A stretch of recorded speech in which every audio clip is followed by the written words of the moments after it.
More saving? Well, let's get onto it. And here, and so I could have showed off. Wait.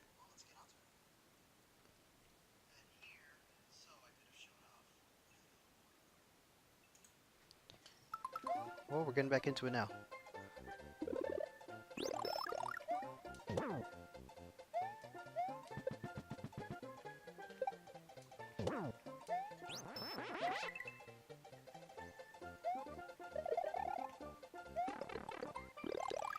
Well, it's been a very long time since I played this, because my skill shows.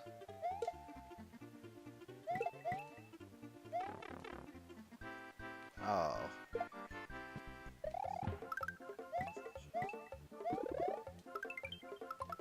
Oops. Excuse me, folks. Let me lower the volume. And we are diddly done set.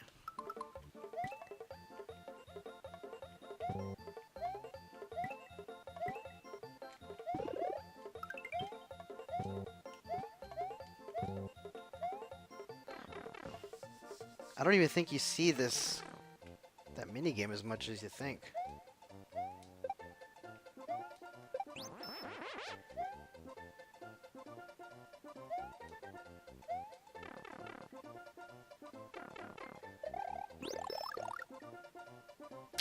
Here's always the fun part.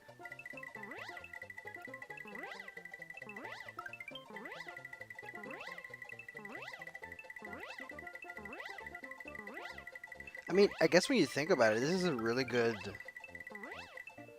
This is kind of like a tutorial on floating.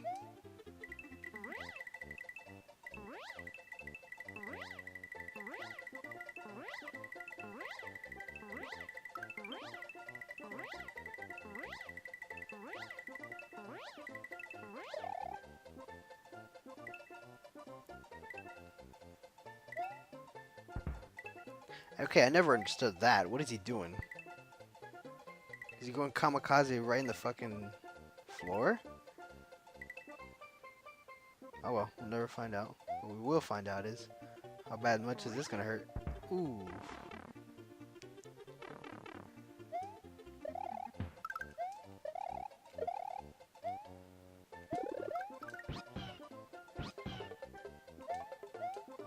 I welcome questions.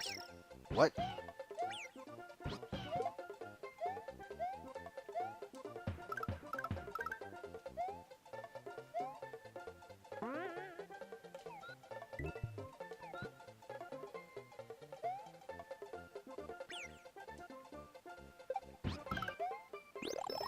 Well.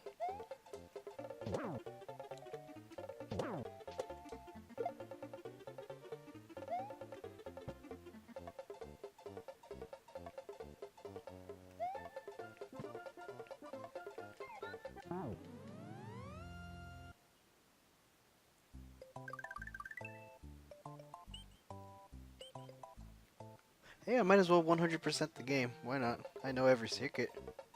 Secret?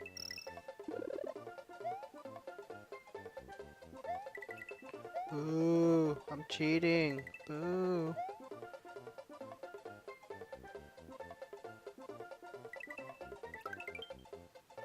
Wow, I didn't know there was that many coins up there. I didn't know that was up there. Oh. Okay, yeah, no, instead I'm not 100%ing this, because that involves getting those coins. And I know what you get if you get all the coins. I think it's called the Yoshi coins. But it's not worth it, in my opinion. So I won't, okay, I'm not going to 100% it, but I'll open up all the levels. See, now, a complimentary button that would have been nice would have been fast forward. Like, I got so used to that from emulators. I want that.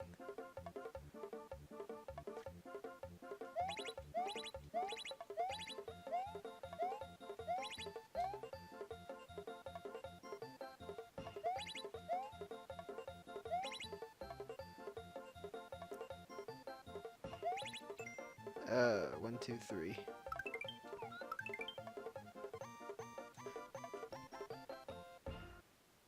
Huh. I wonder if I jumped and then spin jumped off of Yoshi, if I would have landed there, or if he would have froze there. Maybe not.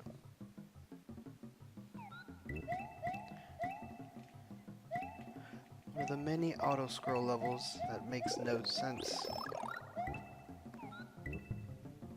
Like, what's pushing them? What's on that side that would totally kill me if I don't keep moving? But hey, at least Mario's coming back with a new game, huh? But no Yoshi. But I think the most Yoshi we'll ever get is that freaking T-Rex.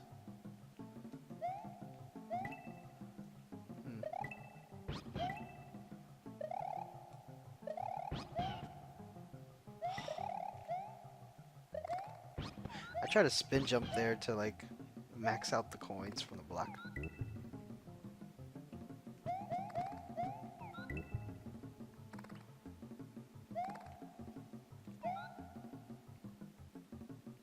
Oh yeah, here's another secret.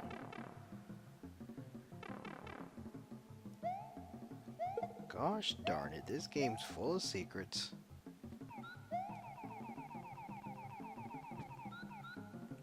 I took the blue shell with me. Ooh yeah.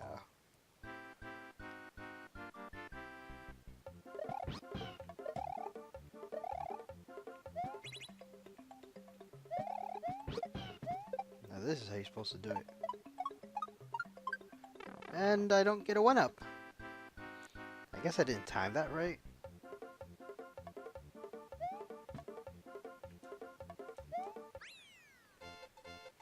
Now here's a perfectly legitimate question. How come the white blocks, I mean not the white one, the yellow block give you a mushroom, but the green ones give you a feather? Now there's nothing wrong with that, but I'm aware there is a blue switch and a red switch, and yet nothing comes out of those blocks. Would you think a red block would give a fire flower immediately?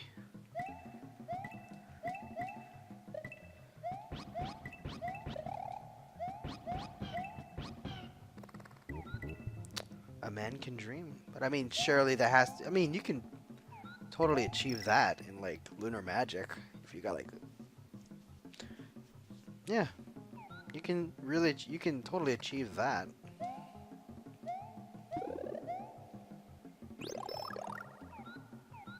Just make the red blocks give you no. The red ones give you a fire flower. Now what about the blue ones? What could they give you? See, now the green ones should have been Yoshi eggs, but then, you know, too many of them and it would have made the game crash. But I guess two blocks ain't bad enough. At least they give you something. Would have been pointless like in Yoshi's Island where you hit the switches and they don't give you nothing.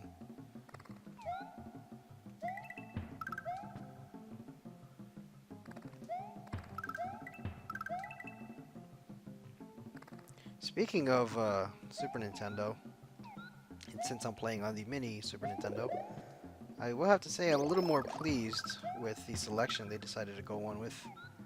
Of course, me and everyone else agree with that. Final Fantasy is a great game, no doubt. Just a shame that they missed out Chrono Trigger. Whoop. Like, I dig Final Fantasy VI, yeah, turn-based, but I fucking love Chrono Trigger for what it is. What do they call it? Real-time? Real-time action?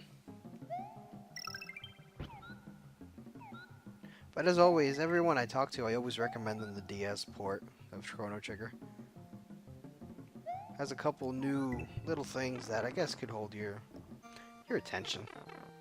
And not just that, you also have access to the action replay, which kind of like just gives you extra EXP if you activate the code for it, so it makes the journey much easier. But where's the fun in that? Gotta grind it out.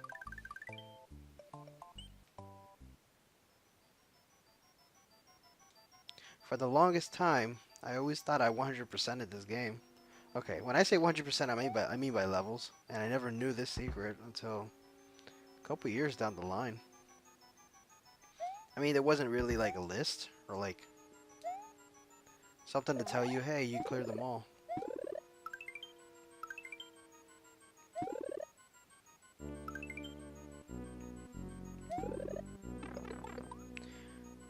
But I don't know where was it, but I think it was like some online forum saying that every ghost house always has a secret. Oh no, now I won't be able to get to the secret because I wasted my time there. But yeah, I guess, yeah, a secret in every ghost house makes sense. These guys are tricksters. I didn't think of it like that. Just wasn't simple. Just wasn't like really in your face. Not that it needed to be. Otherwise, where's the challenge?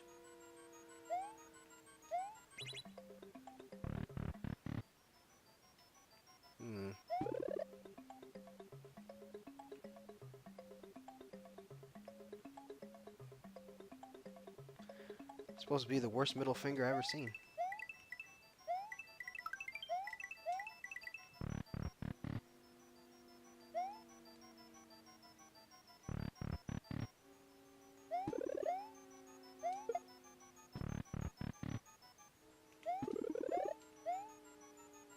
They'll never see this secret coming.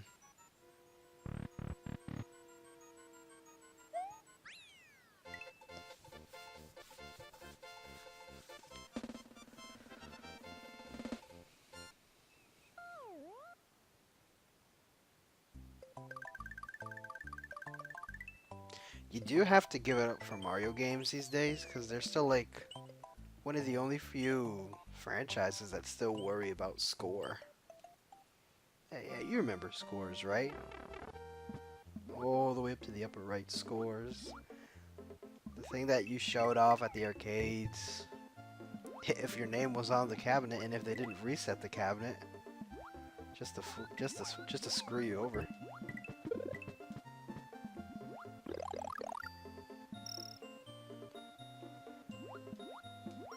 I mean, yeah, I guess it's nice to see some kind of point system. I think everyone just stopped giving a shit about scores by the time we hit the Super Nintendo era. Because it was mostly about the stories. And the arcade scene was dying without really a hint of notice. People just stopped going to arcades. And it's pretty justified for that reason. As much as you want to give arcades the credit of it doing something, yeah, it totally brought gaming into... I mean, I guess not into its feet. Nintendo did that, but yeah, arcades was cool. But the premise of arcades was, hey, you don't have to buy anything. The game's right here. Just put in a quarter. But the difficulty immediately meant that you had to give it up. So what am I trying to say? Arcades were meant to steal your money. I mean, I don't know any easier I can explain it for there. You can most definitely enjoy yourself a Double Dragon cabinet.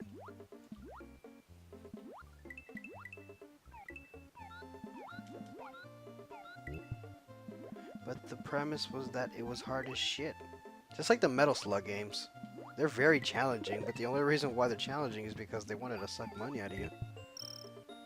Can you blame them? Well, not really. It's the business world out there. Is there a secret up here? Yeah. I stopped going in here. Oh, why can't Yoshi get big? Where's that thing? There it is.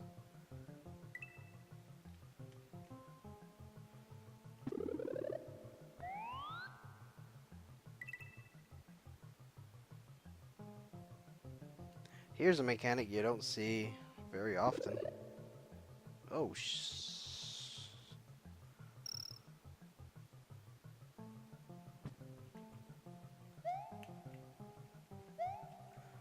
isn't that a nice setup?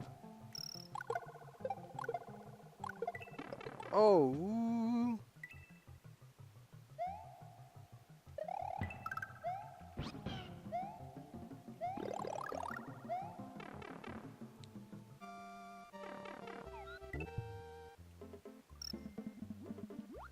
8,000 points.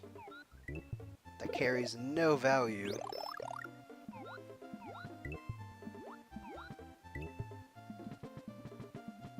Okay, I don't even know, does Super Mario Odyssey even have a score counter?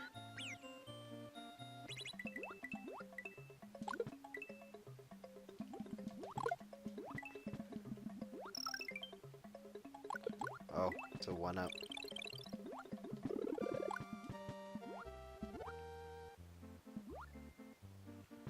I don't know what makes Mario go faster, but I'm not complaining.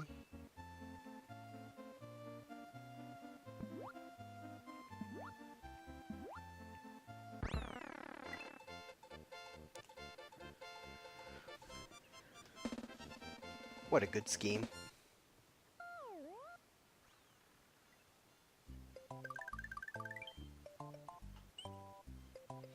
Which way do we go now? Which way do we go now?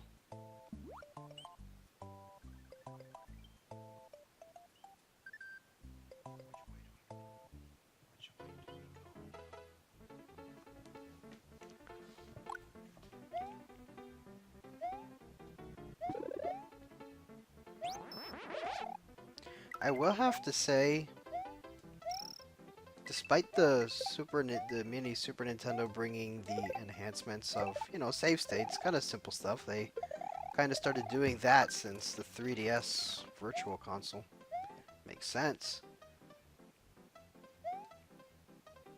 And the rewind feature for the mini Super Nintendo. I guess a common complaint is you have to hit the reset button just to do that. Would be nice if there was a command on the controller just to do it there. And yeah, you know, it's supposed to see, you know, the Super Nintendo's supposed to take you back to the days of, you know, when you wanted to save a game, you held the reset button, but that's like that's like NES only.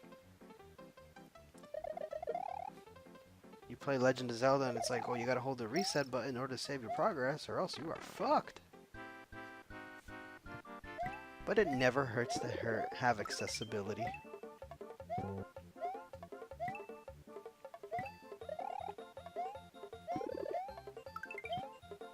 Now, I would say a complaint with the rewind feature. I just wish you didn't have to hit reset save state then do the rewind function. Would have made sense to do rewind on the go, like right now. Whoa, 3 up, I don't ever recall that.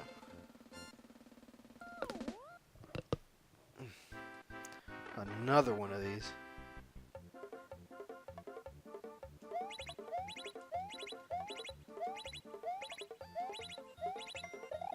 One, two, three, four, five.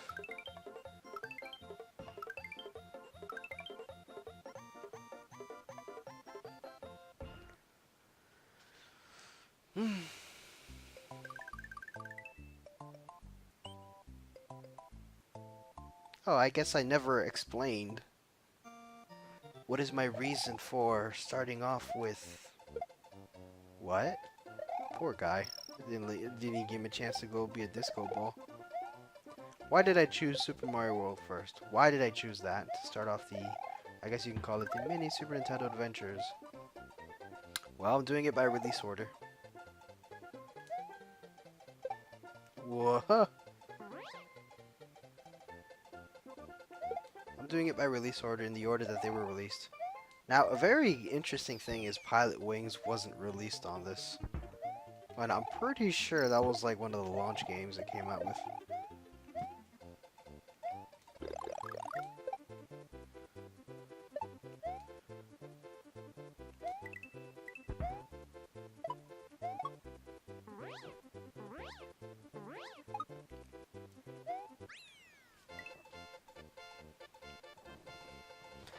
So much city noise.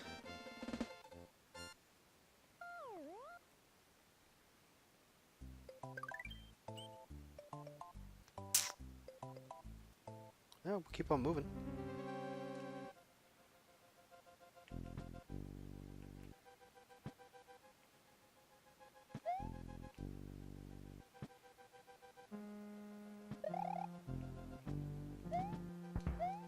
Here's the secret I didn't learn until I was like a teenager.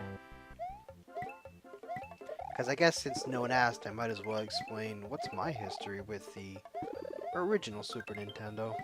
Well, I never owned one, but my relatives did. She would always have the game ready for us to play whenever we'd go. Take a trip to New York, we'd meet her there, and as always, start from the beginning, but that was always the fun part. Unless she decided to hold the cartridge in there for the entire time. So I never owned a Super Nintendo, but I certainly played a lot of it during my childhood. And of course you had Super Mario World. Almost every Super Nintendo had to have that. It's like having an NES and you didn't have, you know, Mario 3. Or if you had a GameCube and you didn't have Melee. Like, what's wrong with you?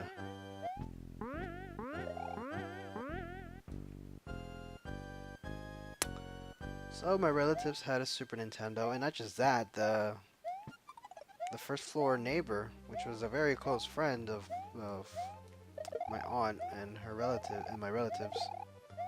So they had a Super Nintendo as well, but they had, I guess you could say, another, like a family friend, she had a Super Mario World All-Stars, which was their remake, and I thought to myself, whoa, this is awesome.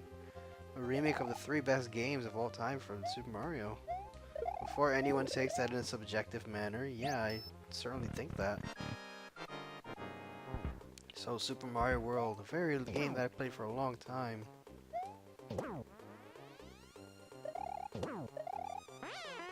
So it kind of hurts to watch someone who hasn't played this game before play it now. Nothing wrong with it. It's just that hard. It's just that hard reality that you sucked too when you first played. It's kind of hard. Maybe you were good at it. Who knows?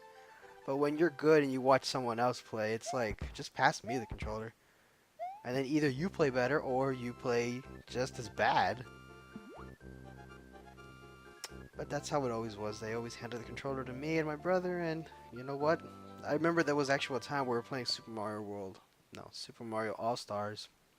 We were playing the remake of Super Mario 1, and I guess we were very lucky, but every time we got to the castle, we just ran and jumped over Bowser. He didn't jump. And I guess one of the most cherishable moments is that, I guess for our family, Mario was a very recognized character, even considering from where my family's from. But the point is, when we were playing, we'd always have aunts, uncles. We'd have many people watching us, and everyone would have a turn, and that'll be the most fun thing ever. Oh, oh yeah, there's a secret right there. I'll get it on the next try. So what else did I play back then when I was young? I played Super Mario World, Mortal Kombat. They had to have that. My family was good at it. I think they had some Marvel game. They had Final Fight, Mario All-Stars. Ah, I forgot that one racing game that was made by Nintendo. It's all 3D-ish. 3D race or something like that. But there was these cars that had eyes.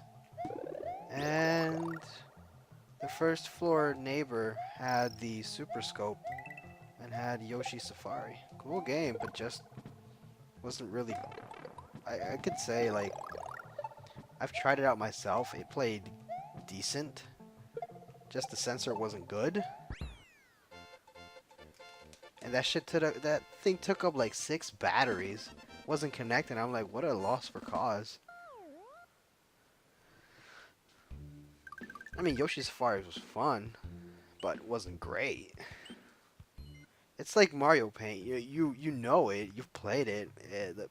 No matter what you play it on, the mouse, I guess, is always the best thing to use, but it wasn't that good. But good music, though.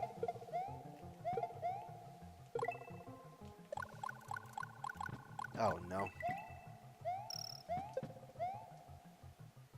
And this is why you always gotta carry yourself a spare leaf.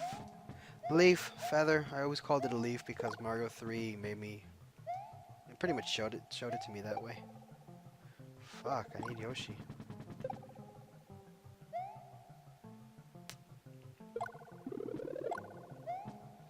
Or I could just get the red switch. Wait. Aha, select and start. That's one thing I'm grateful for. Don't gotta waste your time.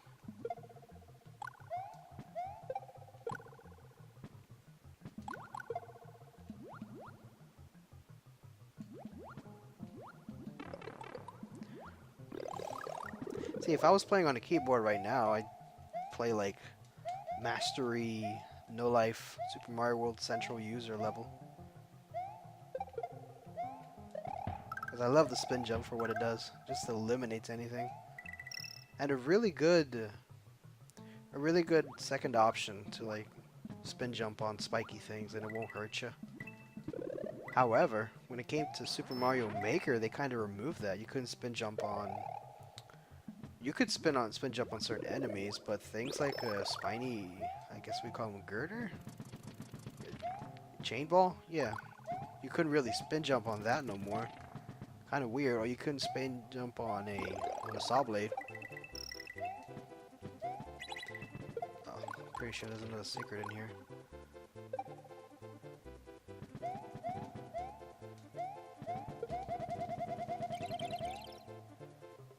See, there is a secret here somewhere.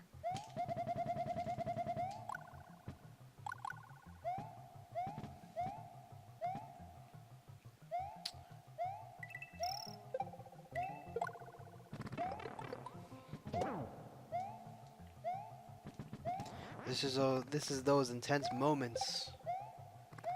And it's not because you're not good. It's not because you're good. It's because you're garbage.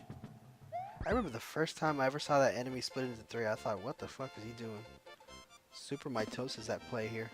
Yeah, I totally missed a secret in order to hit the red switch to get the secret in the first level. Always gotta ask yourself, why is there a ghost house inside of a cave? Here we go again.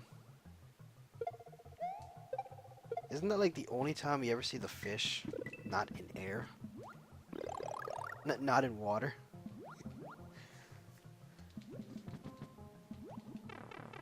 Son of a bitch. See, I totally used the rewind function here, but I don't like using that stuff unless it's like for an RPG. Because I like action and adventure games, solidly as they are. Depending on the game. If we're playing something like Castlevania 3 on the NES, which I love, but I will absolutely make an exception for that game. And the secret has to be here somewhere. Oh, there we go. Yeah, as I figured it's the key. Oh.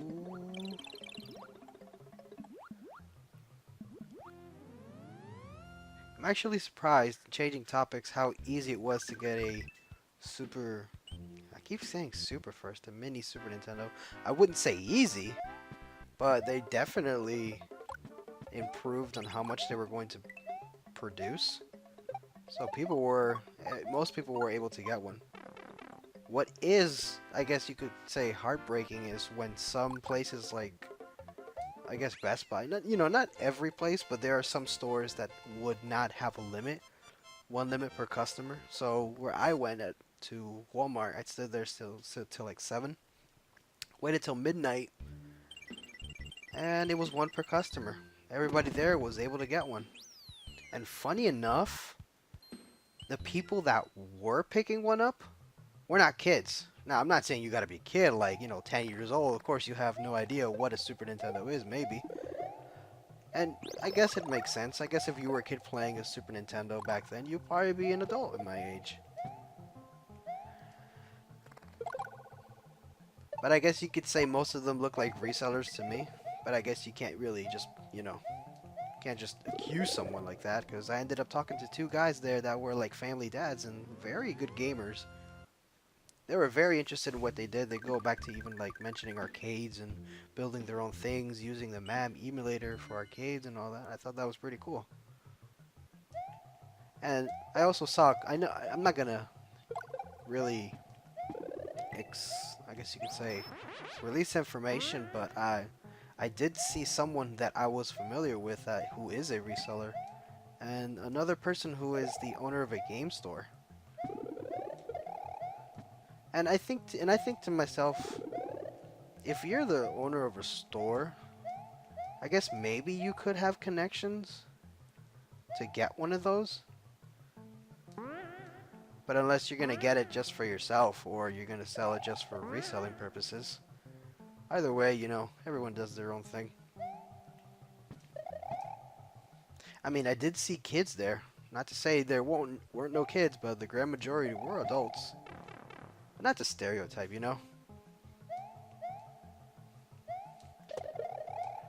They can always say Nintendo is for children. That may be true, but at their time, they were really good at what they did.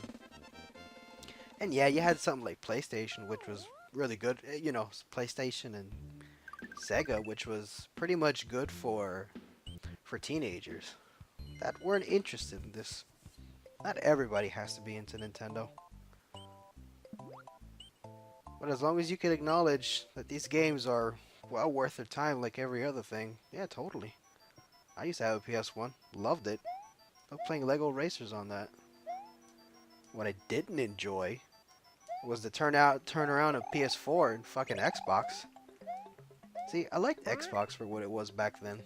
Good Halo game and a couple other IPs that I forget their name, but I played a lot of demos. PlayStation 1, PlayStation 2, Crash Bandicoot, Spyro, Jack. Gotta have those, man. What we can't have are two current consoles that are very obsessed with shooters. Like if I were to get like hey, hand me an Xbox One, I'll say the only things I'd get is probably like Forza, Gears of War. Gotta have Gears of War. And Cuphead, but what's the point of that if I already got a good PC on me? See, I like the 360. I like the original Xbox. Don't own them, but I will admit they got a good library for what they have. I like PS3, PS2, PS1. I like Nintendo stuff. I like all what they have. There are times you get bored playing the same thing over, so it never hurts.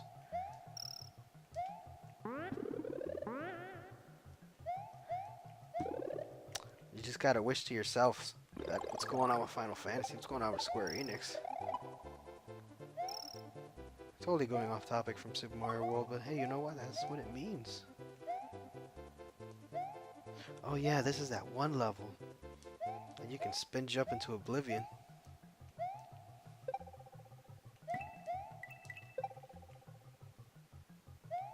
See, that setup looks easy. But these ice mechanics, I guess they were good for what they did.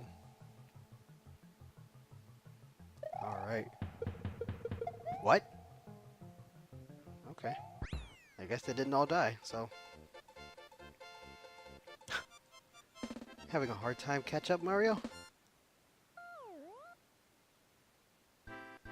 Another bonus game.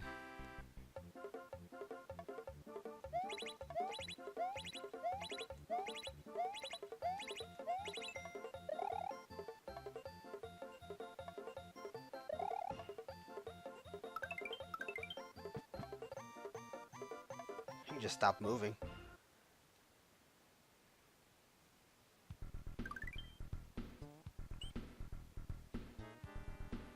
There was a time when you didn't know what Bowser looked like.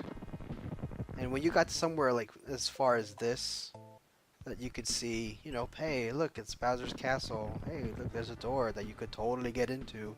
And who's that in the background? It's totally Bowser. You didn't know what Bowser looked like unless unless you saw someone get to the final level or you got to there yourself. I guess it's kind of a mystery. But I guess these days you see Bowser almost immediately. I guess it's a different change of pace of presenting a character. But that was something I always liked. I didn't know what Bowser looked like. But it was cool to see what he turned out to be. I guess okay.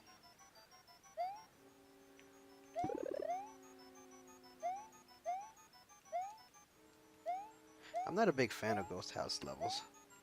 They're creative, unique. Some can be finished quite early. Where? Actually, this has to be the only Ghost House that doesn't have a secret. So I think.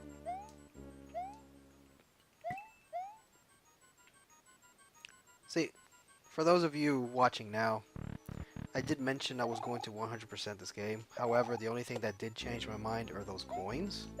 The Yoshi coins. The reward is not worth it. Oh! The reward is not really worth it, and if you want to know, I guess spoilers ahead. Spoilers, if you don't want to know.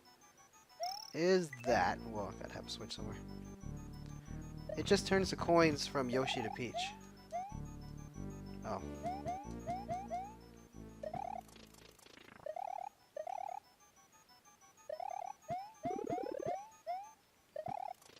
That's it. I mean, I guess there's worse rewards out there like Super Mario Sunshine.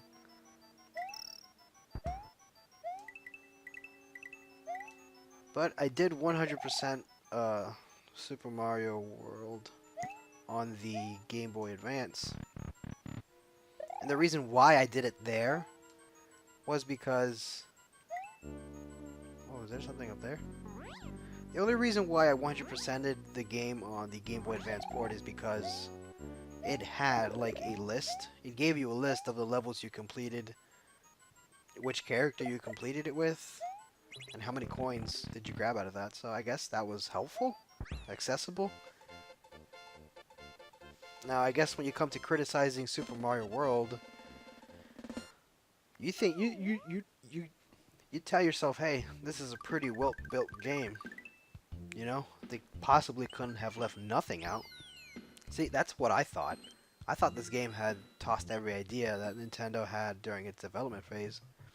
But for those of you who may know a channel called Beta 64, there was a lot of cut content from Super Mario World.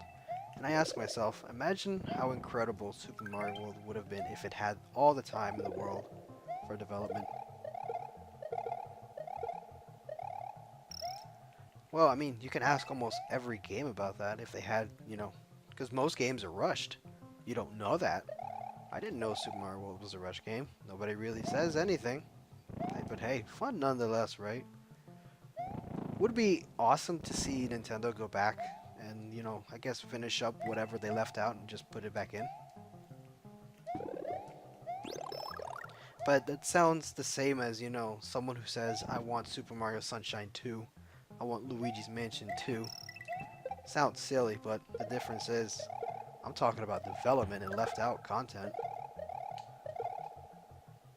I guess, but I guess game development just isn't as easy as people cut it out to be. And while we're currently in a generation of the Switch versus the Xbox One versus the PS4, indies, I see indies the equivalent of the Wii and PS2 shovelware games. Because if you take a look at the PS2 library, like, no doubt PS2 was a great console for what it was. Has a very large library, but within that large library, it's the same with the Wii, shovelware games. Which in other words means, you know, games wasn't made by Nintendo, but games were just made out the ass because it was popular. So, all the developers from back then, like Midway, who else? There was a lot of developers within our time within 2000s that just, you know, like Hudson were just bought by other companies. They're no longer independent as they were. There's not many development. There's not many, you know, second party, third party developers. So when you ask yourself, whatever happened to back then in the 2000s when there was a SpongeBob game on the GameCube or something, or there was, I don't know, you know, like most movies these days. Oh, well, not these days, but back then when a movie came out, it would most likely have a video game adaptation. I think like the Fairly Odd Parents had a game, SpongeBob had a game, and then Eddie, you know, that kind of stuff. You don't see that no more. You don't see, I don't know, like a Steven Universe on the PS Vita or something. And yet it's like, you know, a popular thing. You don't see it. You don't see Adventure Time. Yeah, actually, yeah, I think there is an Adventure Time game. But it's not like, I guess, you know, back then the video game library was very saturated with that kind of stuff. Much like how Atari was like filled to the brim with Breakout clones.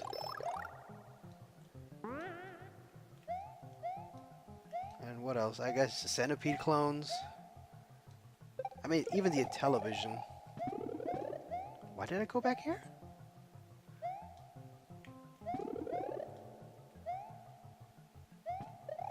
Wow, I totally lost track of what I was doing.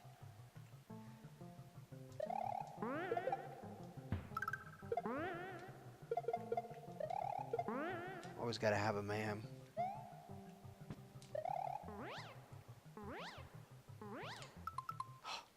Fuck. So I guess a little fun fact about me is that I used to be a part of the Super Mario World ROM hacking community. Which is, you know, a community that has an accumulation of people and, you know, stuff to help you, I guess you could say mod or change the way Super Mario World plays. So there's a little program in there that lets you change the graphics of each frame of Mario. So there's always, like, I'm always changing things within there. I'm wondering if I can pause it for a second. Oh yeah, now I remember why I did that. I don't know if anyone saw there, but when you're gliding, if you look at, I guess you could say Mario's chest, he has like a purple line. Let me see if I can do it.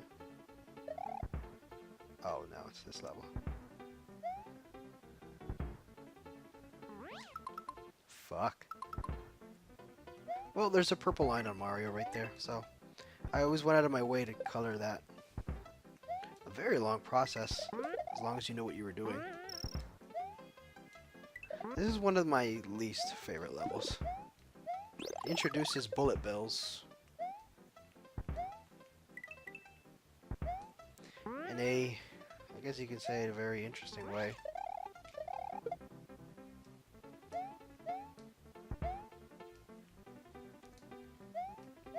There's always the debate of which game is the better Mario game within 2D. Is it Mario 3? Is it Mario World? Well, allow me to give you my perspective. I like Mario World for the amount of levels it has, the introduction of Yoshi. Can never disrespect Yoshi, man.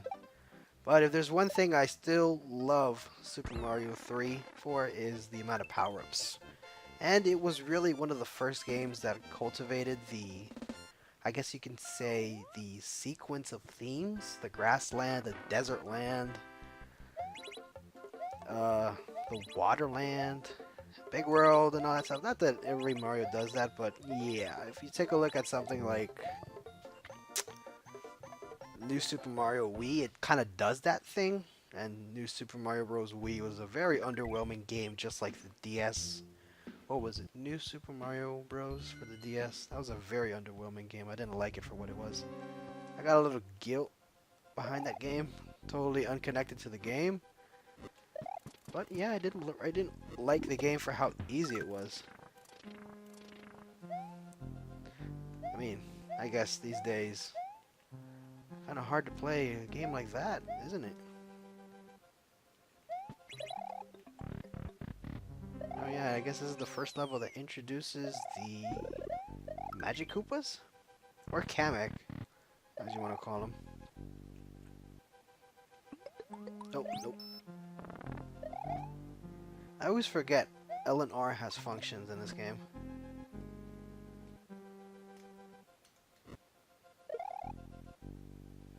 I mean, I guess it's helpful for what you're about to see up ahead. And it's useful for one of the levels, one of the castle levels. Oh, no, whoa, I was still in that animation, I didn't know that. Thank you, Miyamoto. No, screw Miyamoto. Oh no! Oh no, Miyamoto damaged my Paper Mario game. Yeah, but life goes on.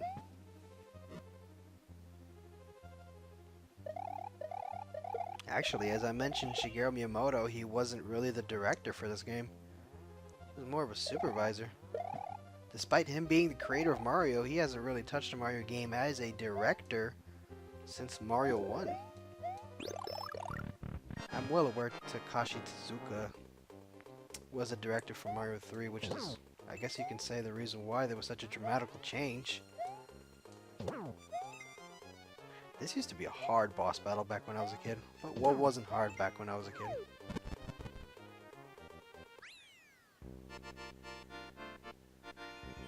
That's right, Mario. Take a look at that 9.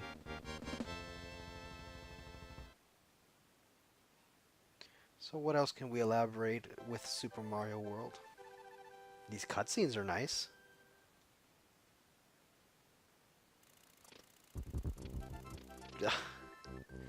I never get unamused with that. Lemmy Koopa of Castle 3 Mario's Quest is starting to get much more difficult. Have you found the red and green switches yet? Well, I like that it notes that. It's gonna get harder. Why do I save if we got save states? I'll go the other way around. Oh, yeah, I was talking about why I prefer Mario 3 over Mario World. I think it's because I like the themes. You know, it's the first time they went with the ice theme. Not to say, you know, Mario World's a bad game. It certainly has credit up to its own.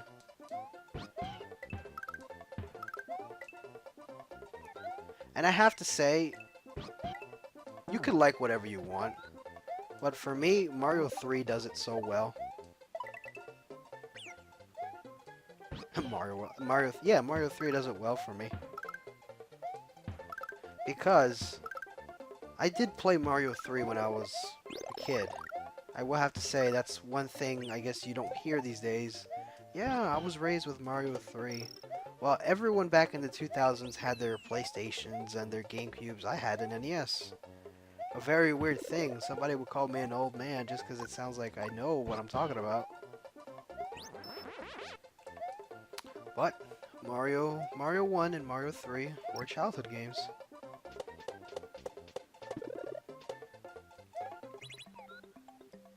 And Mario World is also a childhood game. I just didn't spend a lot of time with it as much as Mario 3. But after that, I was introduced to the Super Mario Advance 4, which was the Game Boy Advance port to Super Mario 3. And for me, that game really does it well for me. Yeah, the sound chip in the Game Boy Advance doesn't sound great.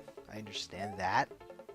It totally sounds better in Super Mario All-Stars. Like, the soundtrack is fucking amazing despite the few tracks it has. But the thing I love about the GBA port of Super Mario 3 is that it has the e-world, the e-reader levels. And once again, as I was a kid at a flea market, I came across the e-reader. And some guy sold it to me for $8 because he didn't know what to do with it either. So I looked into it. Turns out you can plug it into your Game Boy Advance. However, you needed two Game Boy Advance, the e-reader, a cable, and Super Mario 3, along with Super Mario Bros. 3 e-reader cards. So I set myself out to do that.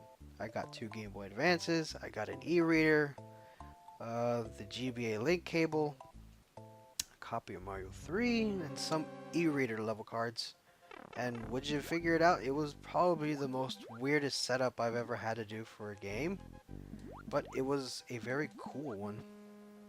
However, I was very heartbroken to find out that the US, I guess you could say the West, but Europe never got the e-reader, but the e-reader wasn't popular in the West. So what that meant was there were 4 packs of e-reader cards. Yeah, 4 packs. And Japan got all of them. However, the US only got pack 1 and pack 2. And they were mostly power-up and a few level cards and demo cards. So to find out that Japan had in total there were 31 levels. So, Nintendo released the GBA port on the Virtual Console, and that brings all the levels, all 31 custom levels. So what's so unique about these levels? Why am I gushing over them? Well, it's the fact that these levels are very unique. The most unique I've ever seen within the Mario series. And to me, they feel like the actual lost levels. And there are some levels that, use assets from other games like from Mario World. Yeah, Mario World, yeah. It uses it's kind of hard for me to explain. I'm a very bad explainer. But the point is, the GBA port of Super Mario 3 brought extra content, a whole brand new world, brand new unique levels that pays homage to Mario 1, Mario 2, Yoshi's Island, and Mario World. You can use the cape in Mario 3 in the GBA remake. Very unique setup. I'll totally play that again. To see that Nintendo went out of their way to include the levels in the Virtual Console was a very welcoming thing. However, I do wish they could have went the extra mile and implemented the power-up cards, the switches, and what else is there? I guess the demo cards. I'm pretty sure the e-reader was used for other things like Pokemon Sapphire, the Eon ticket, to get Deoxys, was it? Yeah, I think that was it. Some YouTuber covered it all.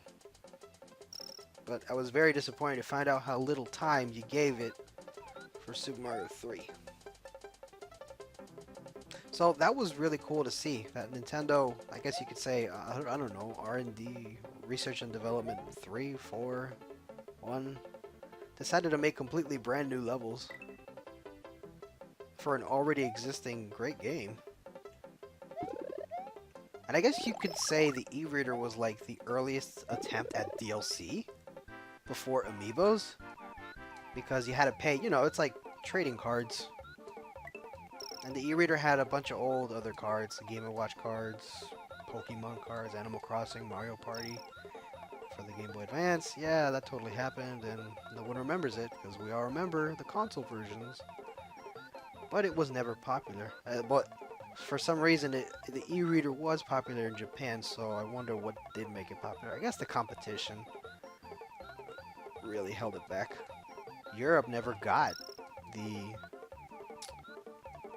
e-reader, so I imagine if they go into it, they're like, what the hell are these levels? So that doesn't really support my case on why Mario 3 is better, just why I prefer the Game Boy Advance port. Oh.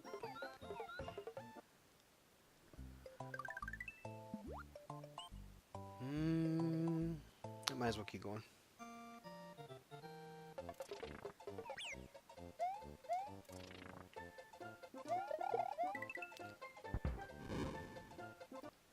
See, now this is where I totally use it.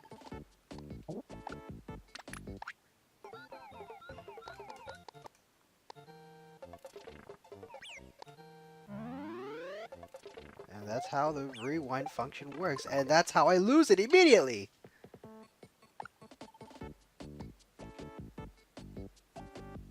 Oh, here we go, rewind that shit. Okay, that's gonna be the last time I ever do that. Totally breaks the flow of the game. Yeah, we're getting into harder territory now.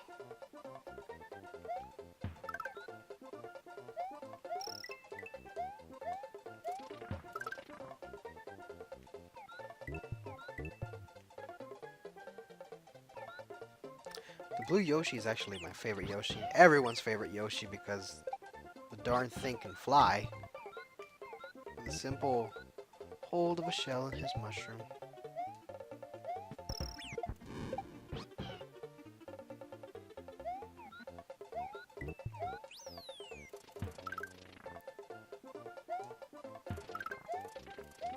We're speedrunning, boys.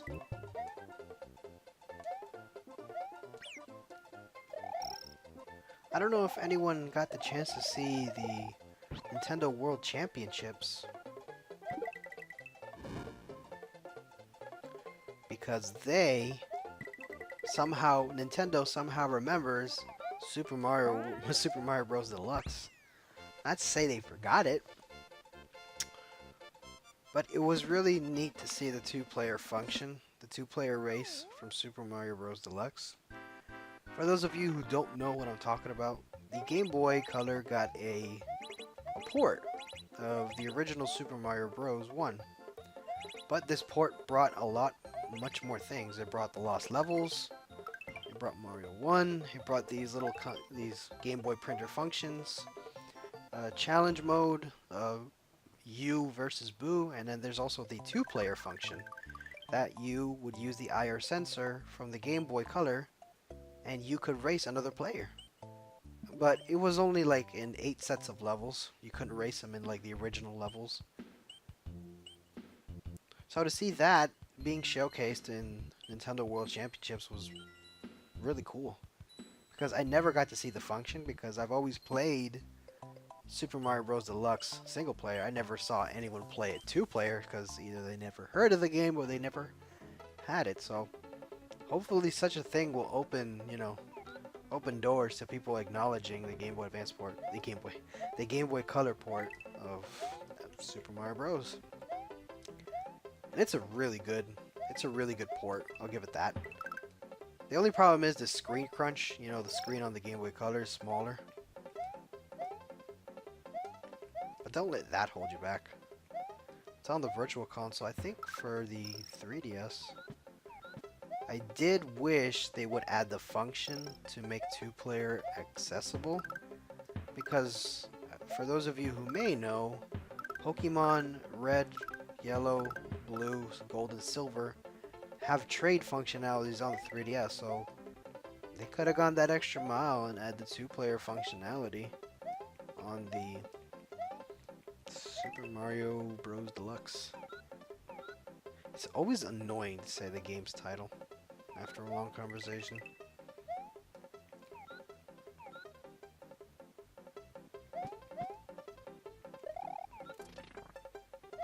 What is that? Oh, it's making it.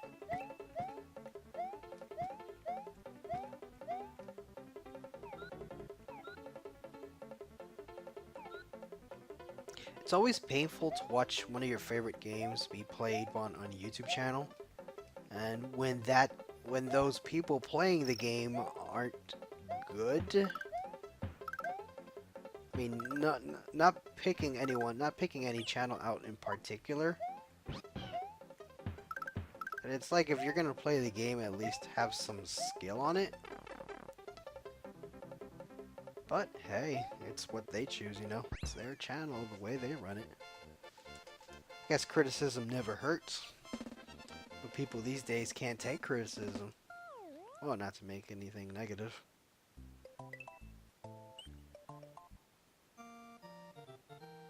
I totally forgot that Mario World surrounds its themes around... Ugh, I fucking hate this level. Super Mario World surrounds its themes through food. Except for Yoshi's Island, you got Cookie Bridge, you got Chocolate Island. Well, except Forest of what? Okay, I'll take that. I'll take that. No, no, no, no, no, no, no, no, no. Look at the lag. Aha.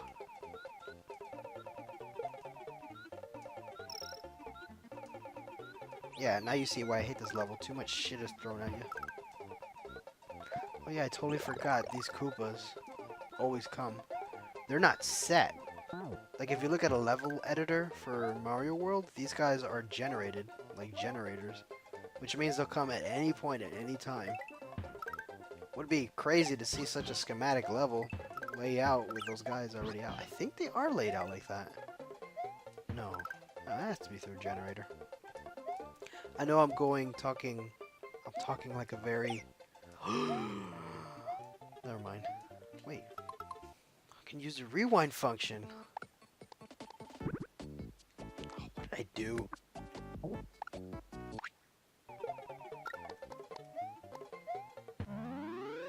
you give me that blue Yoshi, because that blue Yoshi makes all the playthrough much easier. It's this moment here. Alright.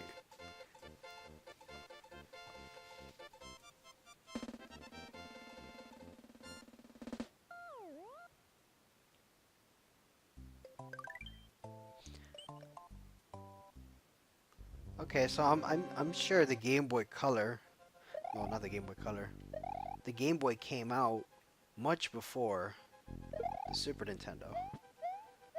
But I'm pretty sure Super Mario 3 and Super Mario World, I guess World. I guess if you take a look at the box art, you can see that Luigi. Oh man, I totally died. Oh yeah, that was a bad choice.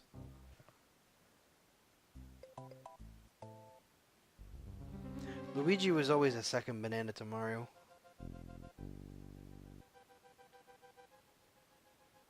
Luigi had his own style of how to appear in the box art, trailers and all that, and yet when you see actual gameplay, he's just a palette swap of Mario. I'm trying to think, what was the game that gave him his own identity? I guess you could say Super Mario Kart? He was always shadowed by his brother. And I mean, to be fair, Mario was very pretty much a cardboard box. He's always smiling. Luigi has actual personality. Luigi is one of those rare cases of a character that has development, some development. And I can understand why there's barely any development in Nintendo franchises. You don't want to elaborate, because sometimes it's not always a good idea to develop characters in the format you think are good. Because sometimes the fans will take it nicely or they will not. And if you want an example of a game where players are not welcoming change is Other M. Oh snap.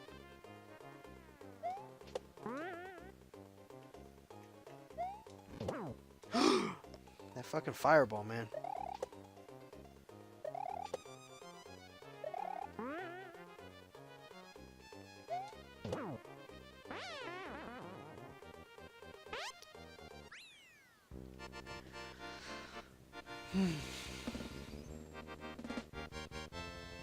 Oh yeah, I was talking about Luigi. I mean, I always liked playing Luigi for Mario Party. And it's not because I chose him myself, it's because whenever I would play Mario Party with relatives, we would always have set characters we would be. My younger brother was Mario, I was Luigi, my cousin was Peach, and the other one was Yoshi.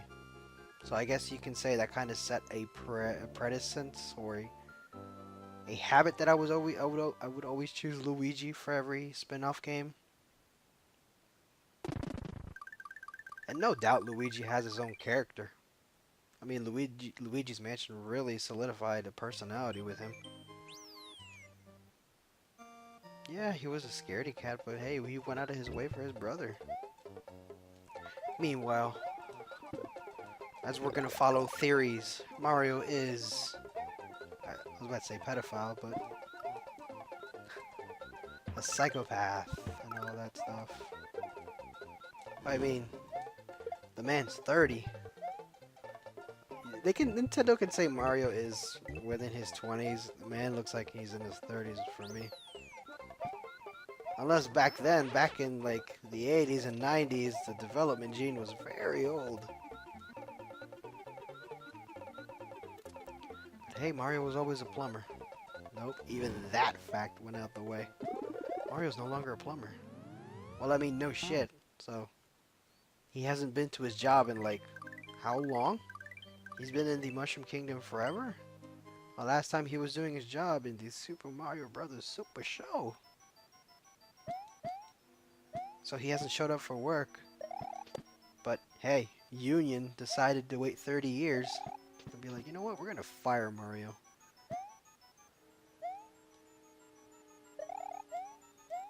It takes that long just to get fired from a job. I guess Mario was really good at what he did. And the last time you ever saw Mario do anything plumbing related was Mario Bros. Yeah, you can totally count the cutscene in Super Mario 3D World, but that doesn't really mean anything.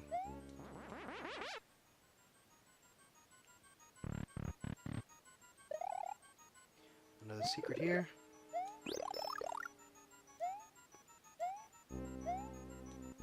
Well, let's talk about Mario.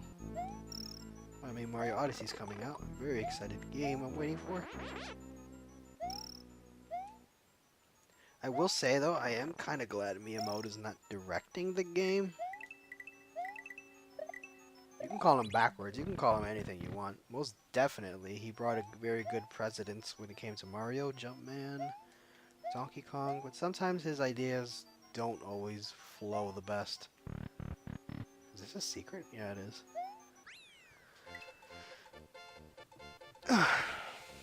And it's interesting to see that, you know, rest in peace Satoru Iwata, but before Satoru Iwata was president, there was President Hiroshi Yamauchi. And I mean, Hiroshi Yamauchi was a businessman and he knew the precedences of what was important for a company.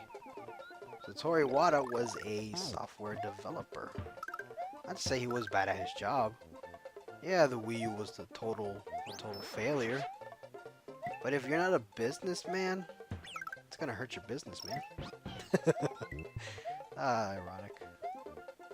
So what's my point? You know, Satoru Iwata did his job well. And, you know, with the Wii, he brought together families and people who weren't playing video games no more. You know, the casual market.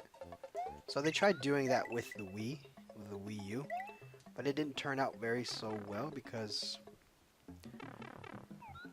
well, what's my point? Isn't it interesting to see that when Satoru Iwata, you know, passed away, you know, not to mention that abruptly, but when, what's his name? Kimishima, the new president, is a businessman, and you can see the dramatic changes that went into Nintendo. Suddenly their marketing is better. The games they're choosing is much better to play. And when you let young developers have a taste with Mario, and look, it turns out it's going on right now. Koizumi is, of course, you know, he's not a young developer, but he certainly has some fresh ideas. Always welcome the fresh ideas to any company. Hey, you know what? Mario Odyssey came out, it's turning out what it is now. Always let the new generation have a shot, because they can always have a golden idea.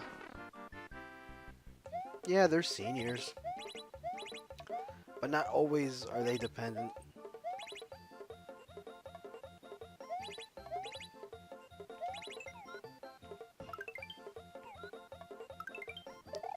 No, no, no!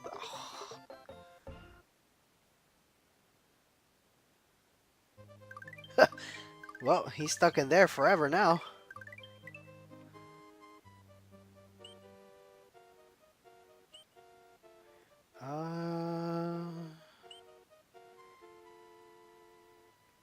Should I do it? I don't know.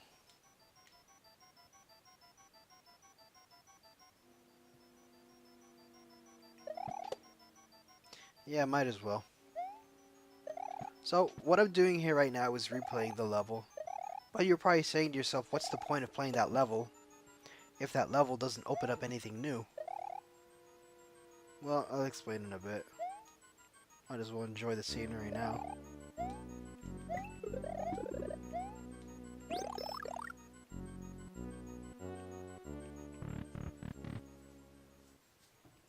Oh no.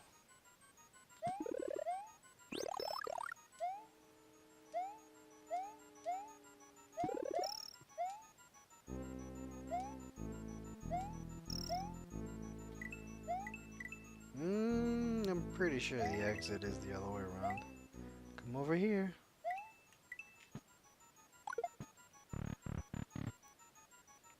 Oh?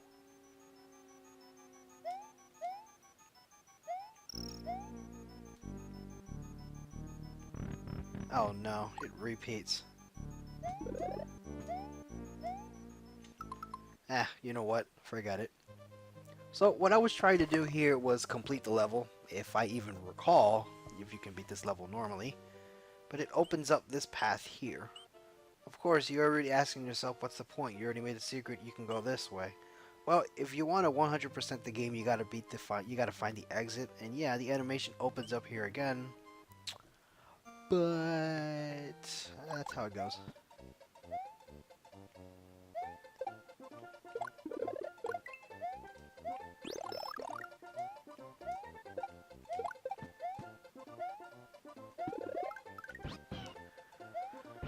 Well, you're not blue, but you'll do. Hey, that rhymed.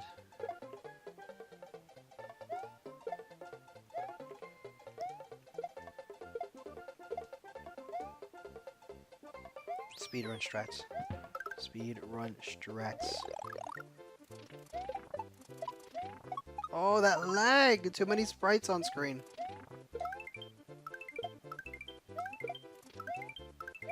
Oh, yeah. And I still got it.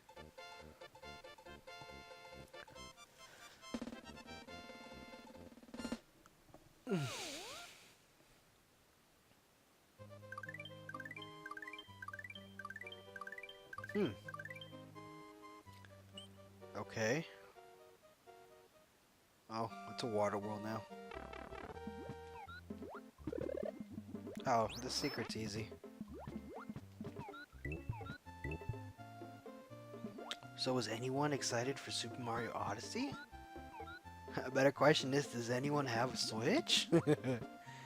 They're not hard to come by. They were at the beginning, but no, they're much easier to find now. You just have to go to your local store department very early in the morning. Because I'm pretty sure, yeah. When I went to the midnight launch event for the mini Super Nintendo, I saw 8 Switches there. And by the time, I was there like at 7. So by the time it was midnight, there was only like 3 left. People were buying them up, so just check your local store. Because usually I get the impression that when people are bitching about it online, they are not making the effort to do it.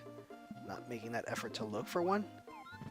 Unless it's a trend to like say, oh, well, I don't have a Switch, I don't have... It's about as dissimilar as when someone says, oh, I need friends to play with this.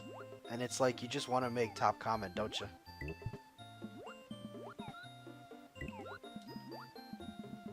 Gotta stay away from YouTube comments sometimes, man. They can be a little too annoying. Especially fanboy comments. Oh, I want a Super Mario Sunshine too. Yeah, that totally is gonna make sense with Nintendo's way of thinking. They never repeat ideas, except when it really works. They're not ever gonna make a Sunshine 2 because the game just didn't sell well. The game wasn't received well. Everybody likes it now these days. Oh yeah, it's a great game. Totally, it totally is. But but as I recall, when the game came out, the sales were not good. The reviews were not good. People didn't like the change that Mario had gone through. And now, you know, people like it now. But the only reason why people like it now is because we got all these teenagers and these kids saying the game is great, but take an adult who takes a look at it back then and they're not going to like the change. It was one of those few times Nintendo changed themselves up. Uh-oh. Oh, no.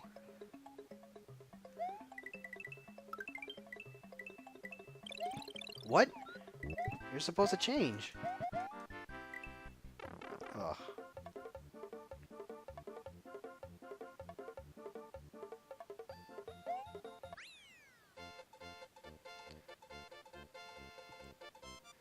Yeah, I mean, it's kind of the same excuse why Earthbound is so popular. I guess that's a very different topic.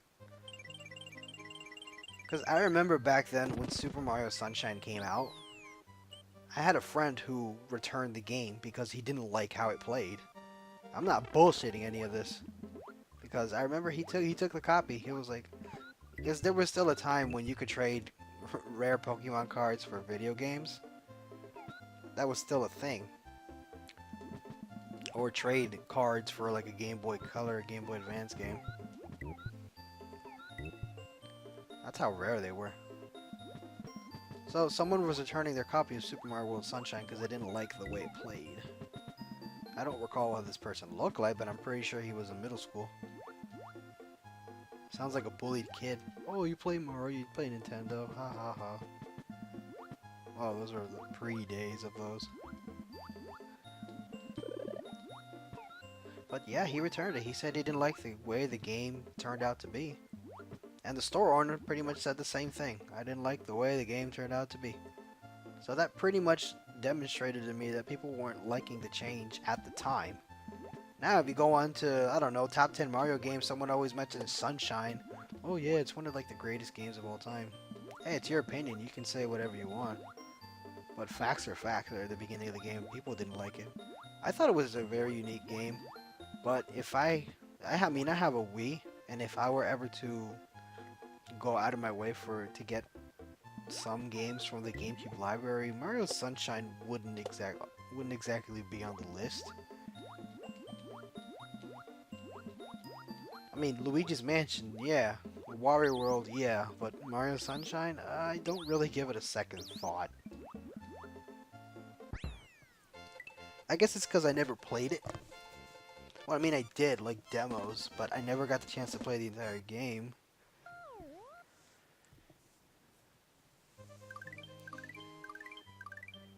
It's kind of like when you have a GameCube, you have to have melee. Oh, gotta keep going there.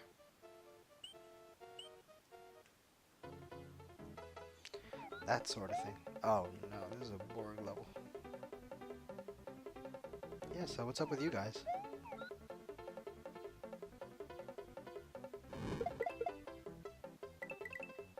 Oh yeah, I remember a trick I was trying to do here before.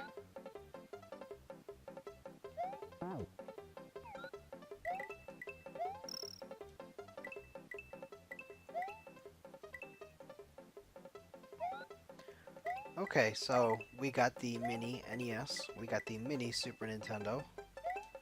So there's already guesses going on by some kind of patent trademark that Nintendo filed out. There may be a mini Game Boy. Well, I mean, is it going to be Game Boy Pocket if it's going to be small? Will it be a dedicated handheld? Will it be a plug and play? It sounds like a plug and play to me. How many games will it bring? What games will it bring? And obviously it's always going to bring Super Mario Land 2. And then people are like, oh, when's the Nintendo 64 mini? When's the GameCube mini? And I don't think GameCube and PS2 are retro by any means. They are not retro. Maybe, but to my definition, I think retro is like the beginning of things. NES, Super Nintendo, yeah, they're retro. Atari, retro. GameCube, not retro. The thing came out like a decade ago. 2 decades, practically. That's 16 years ago. It's not retro. I mean, I don't think it's retro. It doesn't really fit, I guess. I mean, I guess there's some sort of definition for it, like an ancient or an antique kind of thing.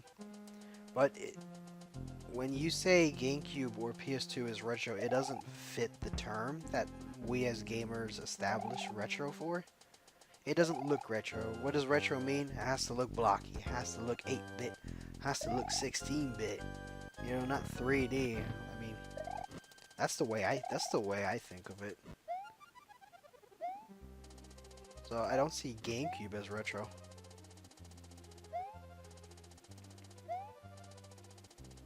Could I be wrong? Possibly.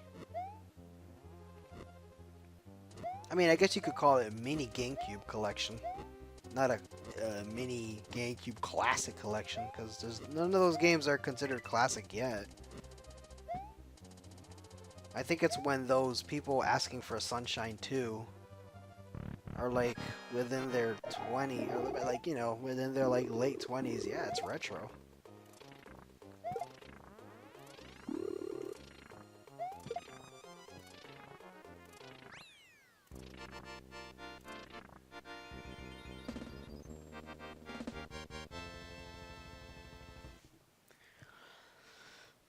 Conspiracies should be home at 3.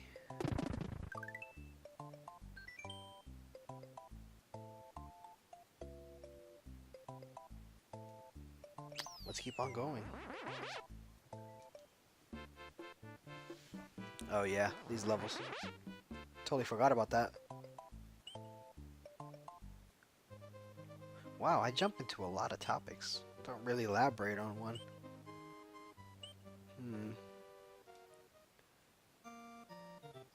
Just beating the game is enough. Oh yeah, it's this level.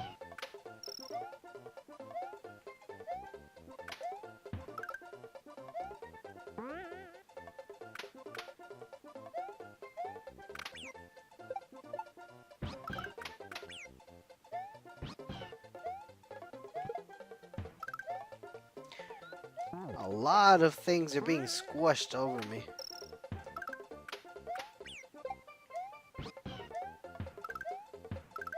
How does that work? How do you explode? See, we couldn't show that. We can't show that. That's why it's that's why it's hidden. Oh no, uncensored.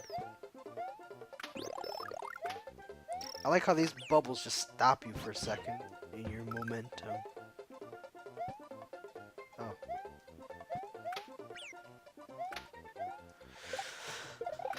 Well, Son of a bitch.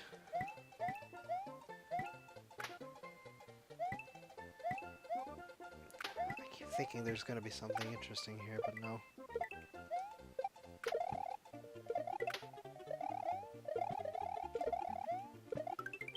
Whoa.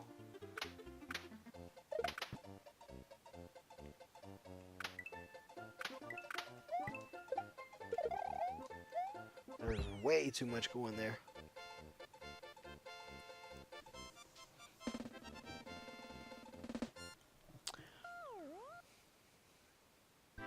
Oh, yeah, another bonus game. Hey, where's Yoshi? He's not here.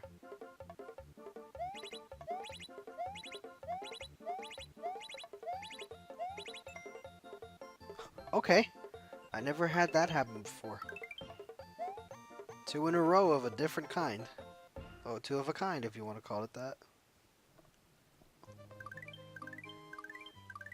Oh, yeah. Secret. Well, I mean, it's very fitting for a world like this. Illusion, which symbolizes secret. I'm pretty sure I'm gonna have to just cheat my way for a certain pipe.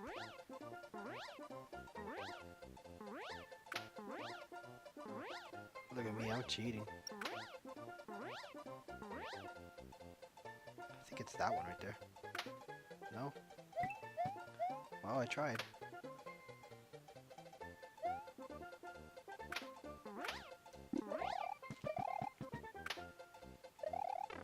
Oh, there we go. Alright.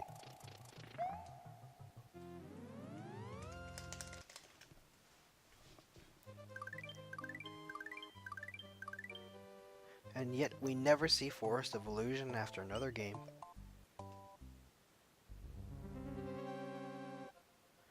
Open sesame.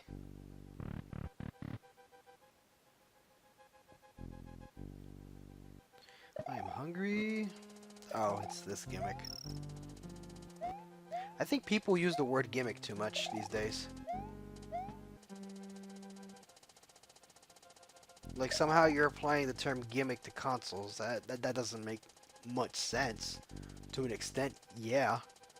It's a feature. I think gimmick more applies to level design. Because I guess when you tell me something like, oh, the Wii motion sensor was a gimmick. I mean, I guess that's very fitting for what it is. It seems like a feature, but I guess gimmick more means a main focus. Hey, what's the gimmick? What's the idea behind the thing? Why are we interested in this?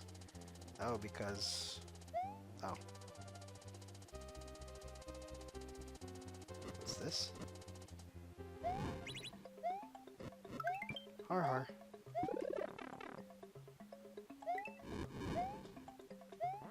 Oh, I gotta ask a very interesting question. For those of you who have heard, who have not heard, I'm familiar with ROM hacking. Well, Super Mario World ROM hacking, so I'm wondering if you can add ROM hacks to this. We could play a lot of fun games. We could play what is it, Brutal Mario.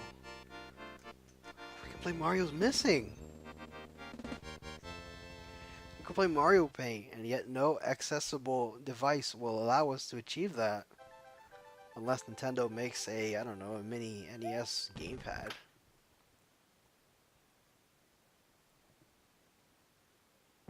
Yeah. I'll totally add ROM hacks to this, but I'll buy another one. Another mini Super Nintendo if they're easy to find than before.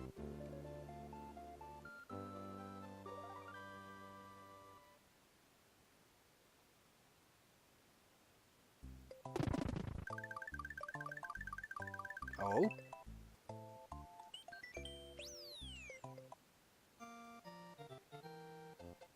Evaluate. Fuck.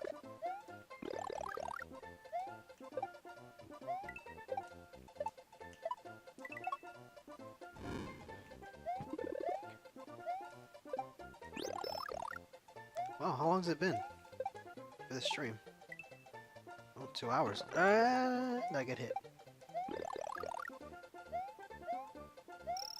Do I plan on beating the entire game in one go? Maybe.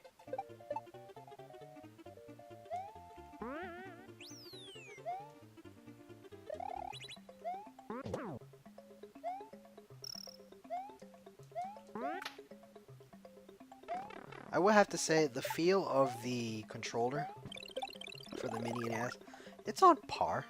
Not an exact replica, because I guess, you know, they had to use cheaper parts. It feels good nonetheless. And then you always have those people. Oh, get a retro pie. Sorry, Yoshi. Had to be done. Oh.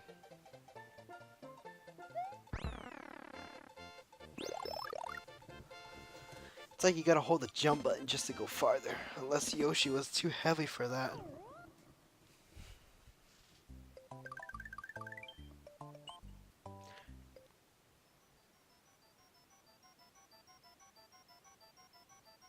Oh, I guess I didn't mention this part either, but the layout, the background, is supported by the Mini NES, the Mini Super Nintendo. It does it by itself, so I think it's a really nice fit. Changes the color. I'll probably keep it unless I'll change it for some other event.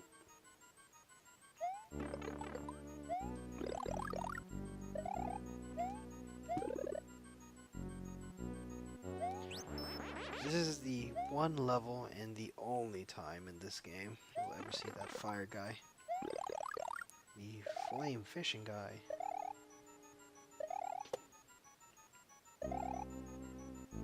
This is where the spin jump comes in handy because it has much less air time. Oh yeah, 2 mechanics are added in this game. And, oh my goodness. Oh, 3 new little mechanics are added. We have the fish. We have the Lakitu. Okay, do I need to bring those guys all the way over here with me? Oh, I guess I do. Come on, let's go.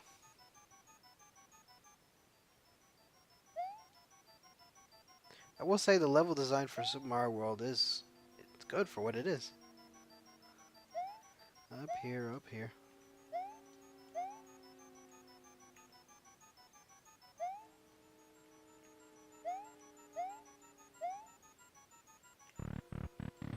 Oh, it's a ghost house, so secret exit. I don't know if I have the internet speed for 60 frames, if this game even outputs that. Maybe. You can never be too careful. Oh yeah, this is that was another castle that doesn't have a secret exit, but the exit is a secret.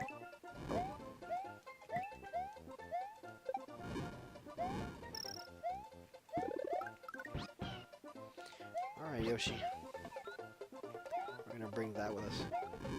Oh, I've never seen him do that sideways.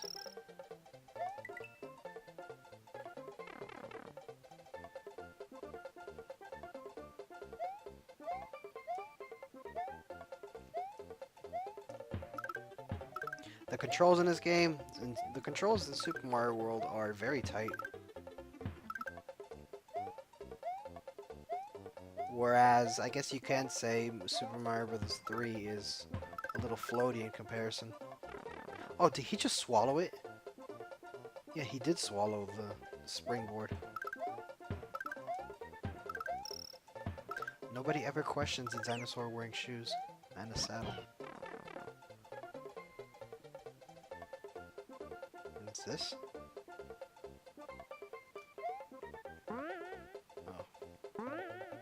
Well, oh, it's these guys again. Haven't seen them since Yoshi's Island. Alright.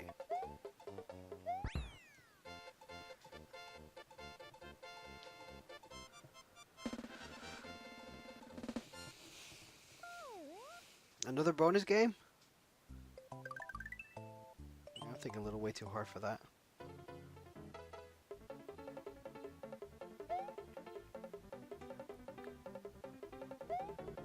Well,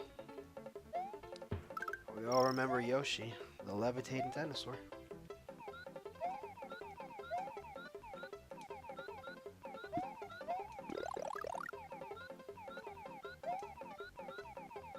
This makes the level so much easier.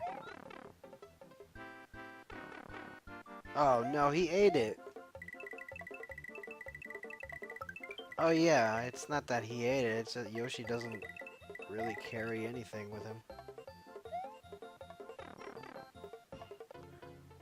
Hello.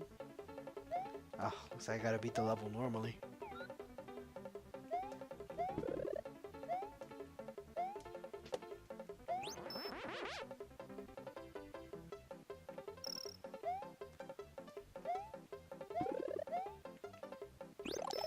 So, who's waiting for a Switch Smash port of Super Mario?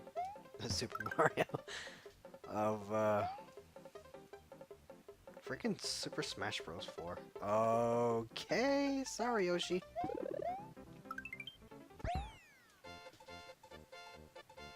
Cause I'm totally not waiting for that. I mean, it would make sense to port Smash 4. Yeah, totally. Just not right now. I'll say in a few years, and within that time you can develop, I don't know, you can implement all the 3DS stages, Smash Run, and have that weird, really weird, oh, I forgot what was it, like a spin topping game? It was a very weird thing. That would be cool to see. A Switch port of Super Smash Bros. 4. That brings us 3DS stages and Smash Run, because Smash Run was really fun for what it was. People disregard it just because it was on the 3DS. Yeah, it makes sense. And the 3DS actually has a better stage selection in my opinion. It's just, however, what makes me laugh sometimes is when I see someone saying, oh, they're probably developing a brand new Smash. No, that doesn't make any sense. Why would you make a brand new game with a new engine, new art style, all that new stuff? Because if they were to make an all new game, I'm pretty sure they're gonna have to ask permission. And I'm pretty sure to have permission to use Bayonetta and Cloud is a once in a lifetime thing. Same with Solid Snake on Brawl. We don't see him there on again because, well, Kojima has his own problems. Oh. I mean, it was cool to see Snake and Brawl, no doubt. But I'm pretty sure he wasn't gonna show up again.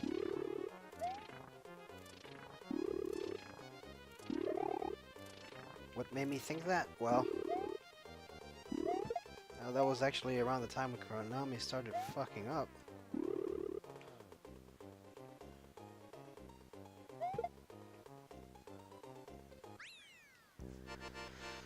And I mean, Solid Snake was a weird addition, but he was good. And I mean, I guess he made sense for Subspace Emissary, yeah. But we're not getting Cloud again. We're not getting Ryu again. So, rather than demand a very unreasonable new Smash Bros. Game, you know, just enjoy it for what it is. I mean, we don't seem to be paying attention to the most important thing Smash 4 has brought, and that is the fact that you have Mario, you have Sonic, you have Mega Man, and you have Pac-Man. You know, you got some of the most popular video game characters on that. And you got Ryu, you got Cloud, you got Bayonetta. Very strong third-party cast.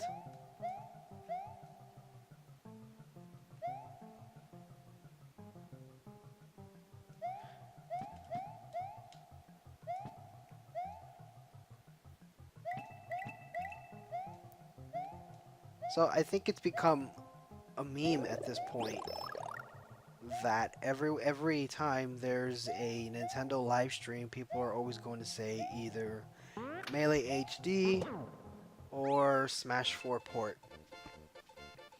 That or Mother 3 or Star Fox something else.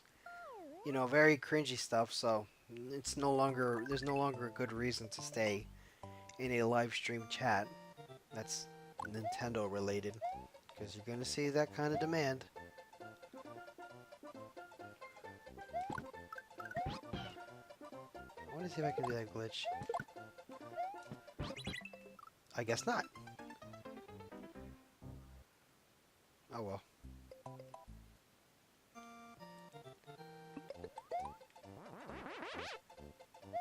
I mean, yeah, Smash 4 is fun, but I got bored of it.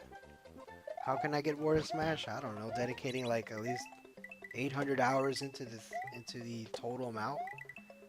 I have like 300 hours on the 3DS version. I have about the rest of the hours dedicated on the Wii U. Yeah, I can mod it, have different skins, music, and all that, but I got bored of it. Actually, the next game I'm interested in Dragon Ball Fighter Z, but even more interested in Guilty Gear. I'll hurry you. And I don't blame Smash. Smash is a very easy game to get into competitively. Because when you show someone a combo list for, I don't know, Street Fighter, yeah, definitely. And when someone says Smash is very hard to master, well, I mean, every game is hard to master. And the extra addition that Smash has is its platforming. Now, imagine if something like Marvel vs. Capcom was platforming. That shit would be fucking crazy.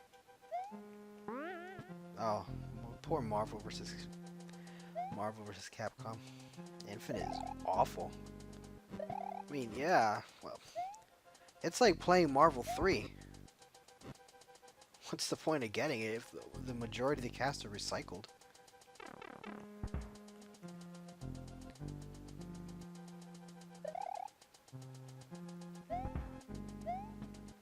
See, that's what I mean. The blue blocks don't give anything. Oh, I guess I can do this. Oh, it's these.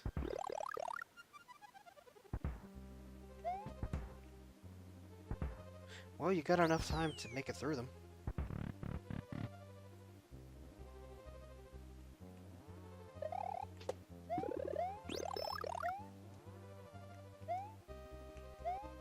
We don't see those guys very much until the last world.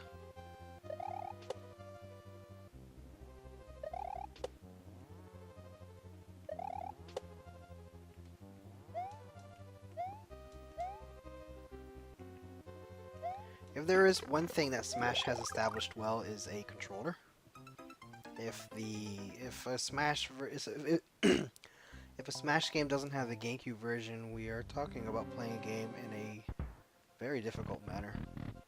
See, back when Brawl was around, I was able to play Brawl on the Wiimote sideways. I don't know how I could do it back then. I don't have the skill to do it anymore. But I did at one point. Ooh! But then I got a GameCube controller. And yeah, super fun.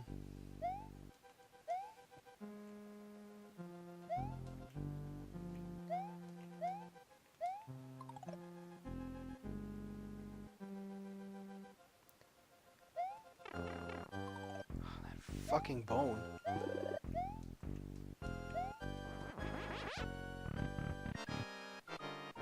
Oh, it's Wendy.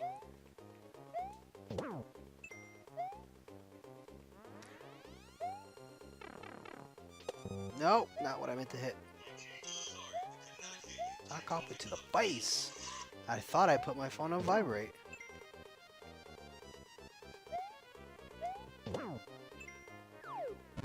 It's a little morbid when you think about how that boss was defeated. Just thrown into lava. What's a good topic to conversate with? Whoa. I never understood that.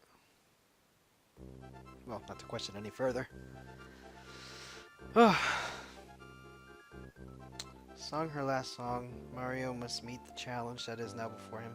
Wow, I mean, For 2 hours streaming, I guess I made it a good distance between this game. I mean, yeah, I could have totally made it farther.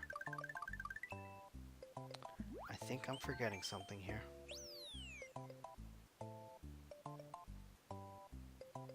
Why are there those two pipes?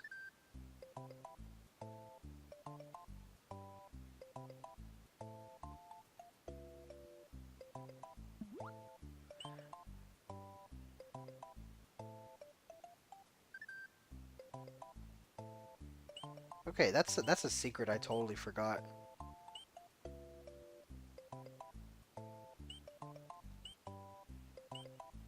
Should I go back in there? Yeah, let's go back in there. Totally.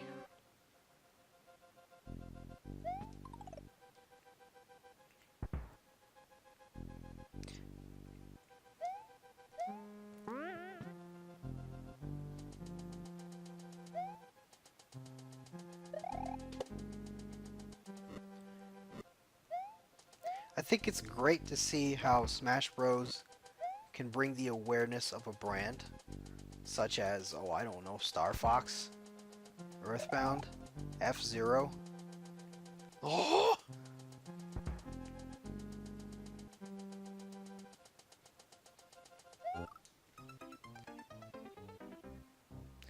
But at the same time, that attention isn't a good thing. Because then you have people asking for Mother 3, which is a game that won't ever see localization because of all the references it has. All the music references. You can imagine how up the ass music producers will be. I mean, Mother 3 practically references the old Batman theme. So you can, and I mean, yeah, I mean, if you got the opportunity to sue someone, yeah, go for it. And I mean, when you think about it, Mother 3 also has some very sensitive scenarios, such as death. Yeah, you don't see it. You don't, but hey, we don't want to see a parent going, oh no, this game had the scenario of death. I don't want my kids playing that, but I'll happily get them Grand Theft Auto 5. Parents complain a lot these days. Video games was always targeted for a lot of things. Violence, sexual identity, whatever you want to call it. Isn't there something I can stand on here?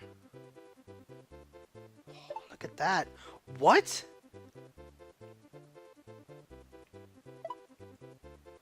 Oh, there it was, there. Oh. Uh-oh.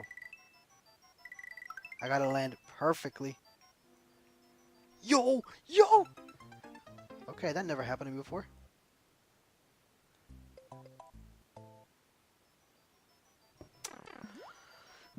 Yeah, that's never happened before.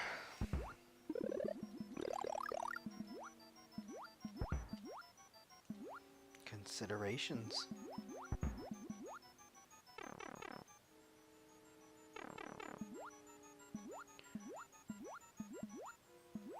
Oh, how I wonder what Super Mario World would have been if it had the proper development time and if it wasn't a rushed game.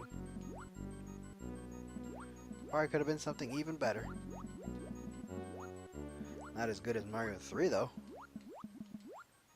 Yeah, I brought Yoshi, but I like the amount of power-ups. That's why I like Super Mario 3D World. While many people bash it for what it is, I like the fact that you got a lot of power-ups and a lot of moves. You can, you know, accessibility, which is the exact same thing. One reason why everyone likes Super Mario 64. You got the back jump, got the long jump. You could punch, you could kick, simple stuff. Well, I mean, you can't do that in Mario 3D World, but you certainly got the ground pound, you got the long jump, you got to roll.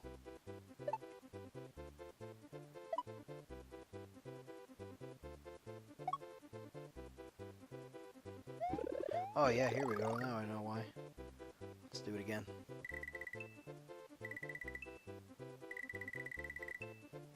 Alright.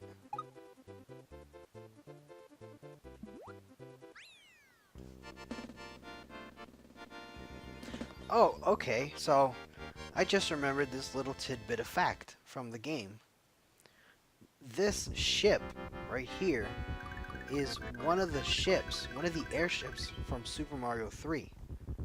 So when you think about it, it's like, holy crap, you just went back into one of your own places that you've raided and killed one of the, I don't know, one of the Koopa kids, and you know, the ghosts are the people who boarded that. Poor guy. I never knew that. I mean, I didn't see it that way.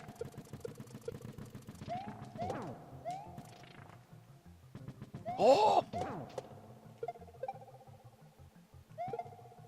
Look at that strats. Do you see that strats? Ain't no one got strats like that.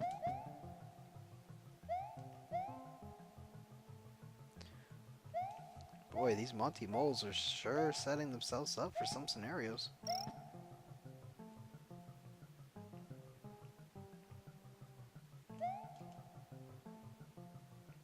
Oh.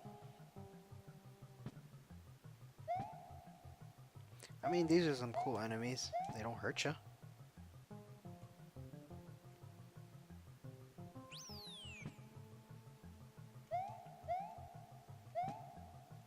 Oh, where are you going? Oh, there we go. Oh?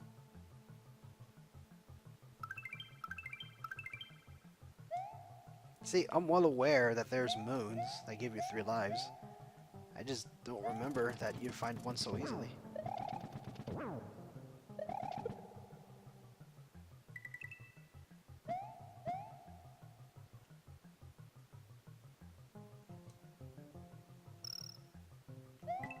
Oh.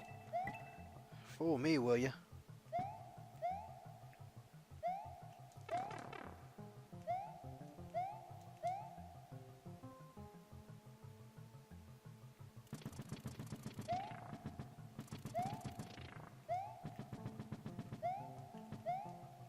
There's something even up there. Oh, yeah. I need a leaf for that.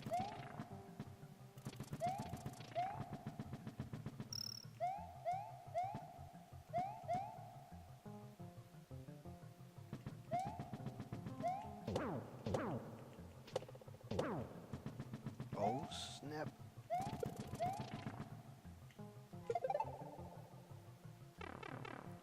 Okay, yeah, I'm gonna have to come back with a leaf in order to get that secret. And can you guess what time it is, ladies and gentlemen? It's time for another bonus game. I mean, you know, it's totally helpful.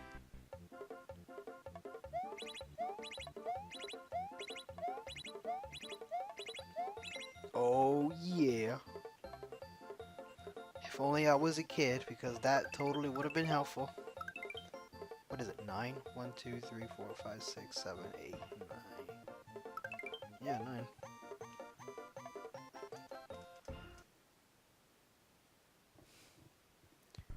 Well, can't argue with more lives.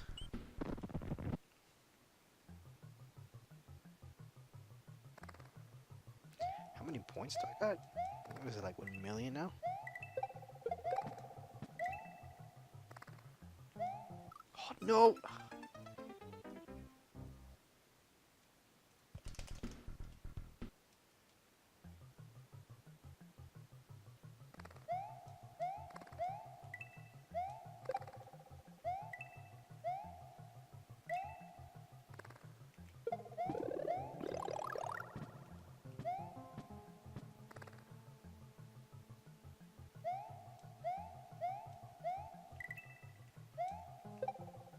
You know, I will have to say, I don't think Super Mario World really pushes the hardware of the Super Nintendo. I mean, later games totally did that. But I guess that wasn't their intention.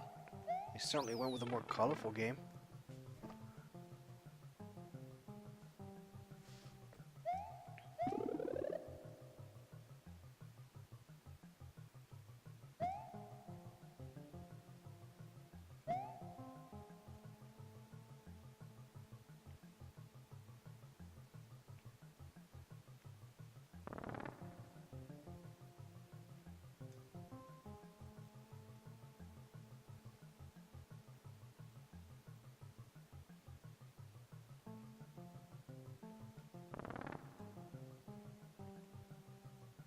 You know, I would totally be excited if they come out with like a collection for the Game Boy Color, for like the Game Boy. Very curious to see if Nintendo remembers Wario Land. I mean, if we had to already choose the games that would all immediately be on there, it would be something like Link's Awakening. What else? Super Mario Land, Super Mario Land 2, probably Wario Land 1, and then that's it. No, no 2, 3. Is this one where I gotta run like that? Yeah. Probably a couple Konami games. And I mean, if they're gonna put something like Pokemon, Pokemon Yellow, I mean, I don't really see them adding Pokemon to a mini Game Boy collection because it's mostly been plug and plays, and I doubt the last thing Nintendo wants to do is create a new handheld for that. Because I'm pretty sure that's gonna cost more. So it's going to be a plug and play, and the Pokemon company, you know, the people that owns the rights to Pokemon, are kind of strict sometimes. They wouldn't just let any game be accepted into any Nintendo thing. Yeah, I understand Pokemon is one of the staple games for the Game Boy, but so is Tetris. However, one of the main functions of Pokemon is trading and battling with another person. Yeah, the whole adventure of collecting 150, but you'd have to make two variants of Game Boy collections. And I mean, I guess that would make sense. Because they can also throw in The Legend of Zelda Oracle of Ages and Oracle of Seasons. But, you know, have one of them would be Oracle of Ages, one would be Oracle of Seasons. One could be blue, one could be red. One could be white. One could be silver, another could be gold.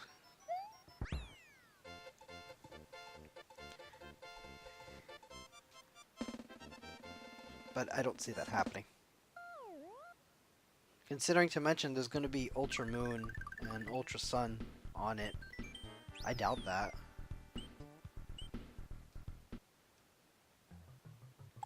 I doubt there's going to be... Wow, I'm not really focusing on talking. I mean, Pokemon Moon and Sun looked great, don't get me wrong. I just didn't play it. I had the game, I just didn't play it because that introduction was way too much for me. I wouldn't say way too much, I just didn't like it. You know, story? Oh, it's like half an hour just to get the game started. I didn't like that. It really turned me off. So I sold the game to, you know what, to someone who would take the time and play it, because I don't got that time no more. Oh, fuck.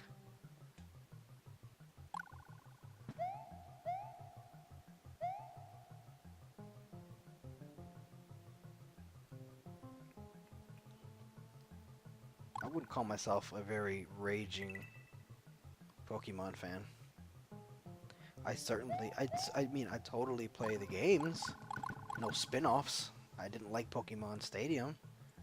I never liked Pokemon Rumble.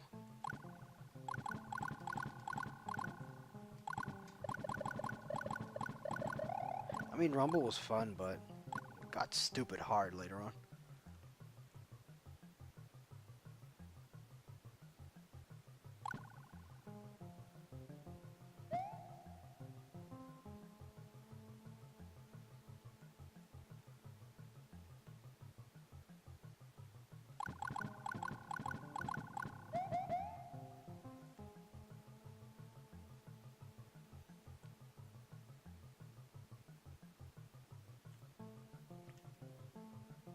I don't think the secret's in there.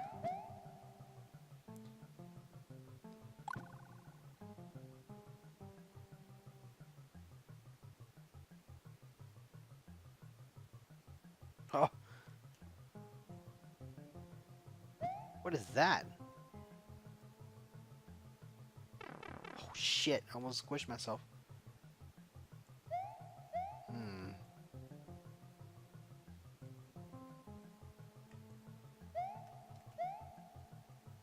Yeah, yeah, there's a secret in here. I don't recall where it is.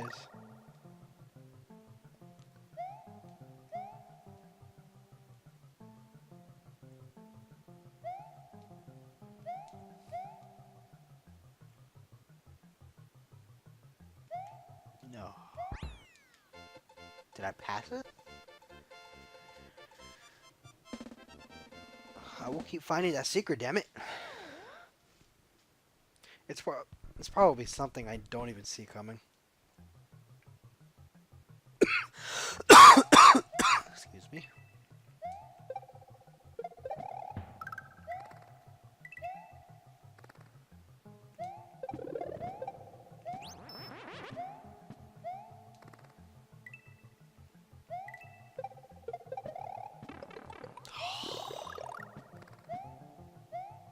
That's what I get for trying to look cool.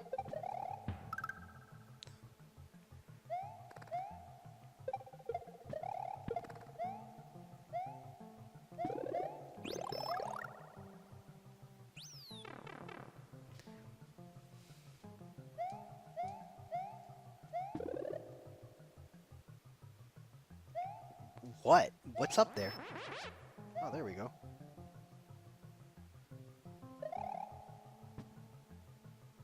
Okay, yeah, it has to be the wings.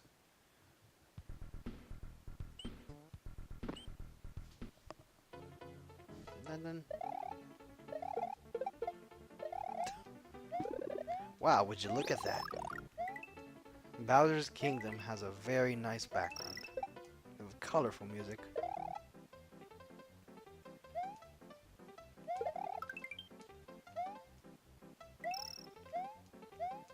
What are those things? Onions?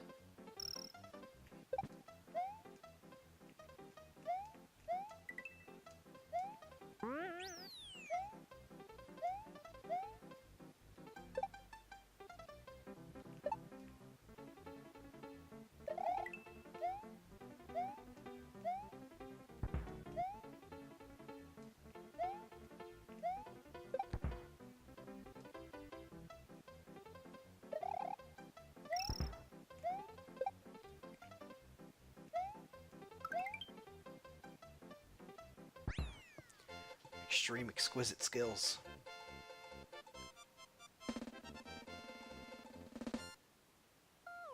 I mean, I guess if anyone wants to ask a question, go on ahead. Yeah, it's not going to show up in the video feed. I need a Yoshi.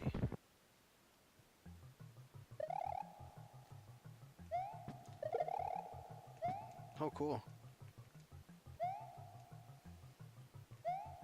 Let's see if I can do that again. Oh.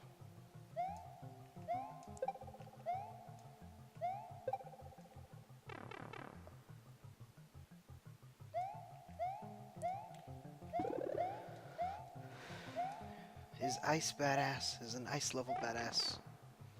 Maybe.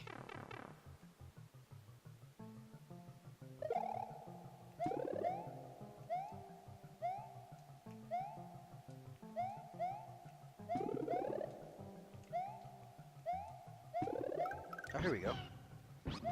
What's down there, though?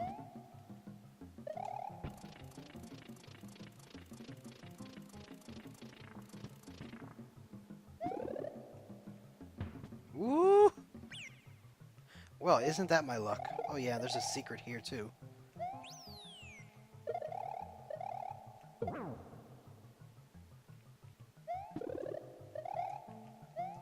Yeah, I'm pretty sure there's a secret here with a key.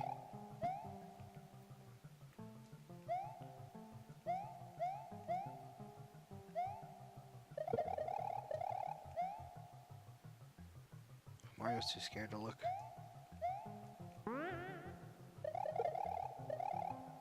Yeah, see, there it is. Fuck.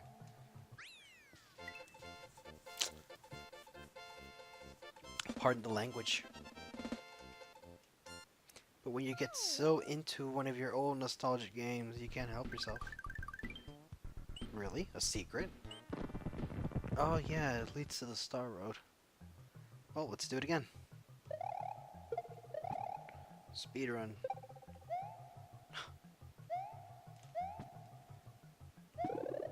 Where did I get the Yoshi? Oh well, no matter.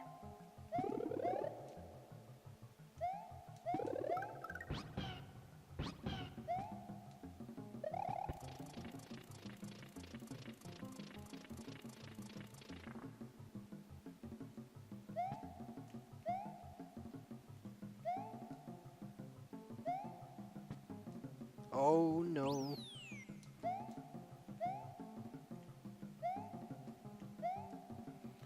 Let's do it.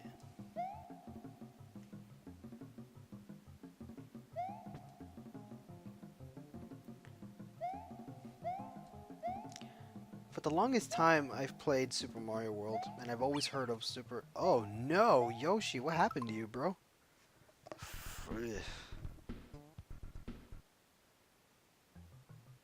Wait. Never mind. What?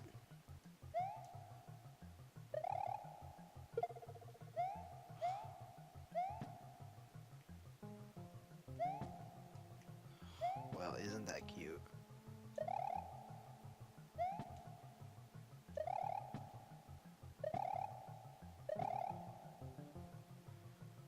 I will make it up there.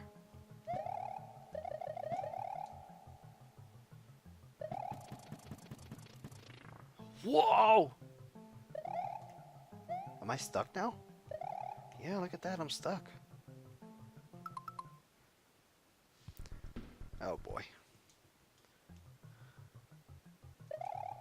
Fuck you.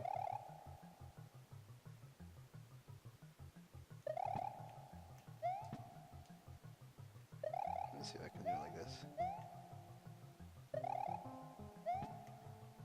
No, I cannot.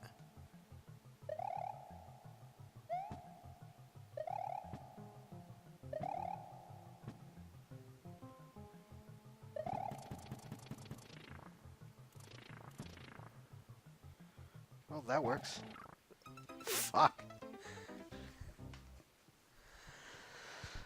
Okay, well, enough goofing around in order to make progress. I'm gonna do this properly, not to waste any more time.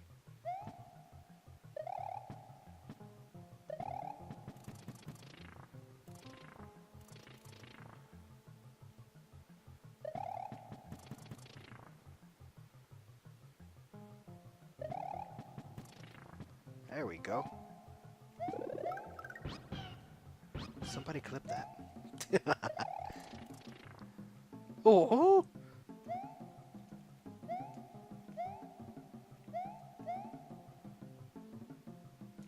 Oh yeah, he can eat that. I forgot. Oh.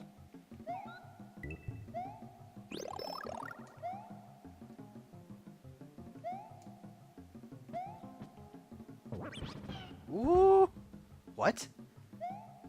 Did I just ground pound?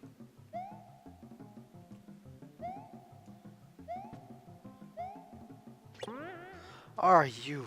No, no, no, no, no, no, no, no, no, no, no, no, no, no, no, no.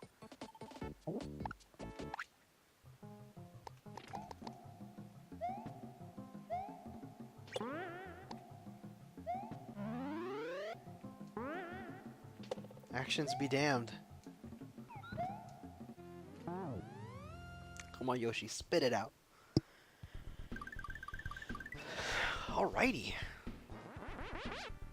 Wait.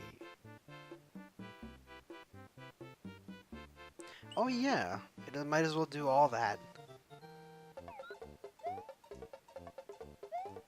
Might as well do the Star World. Some of the hardest levels. Oh yeah, this.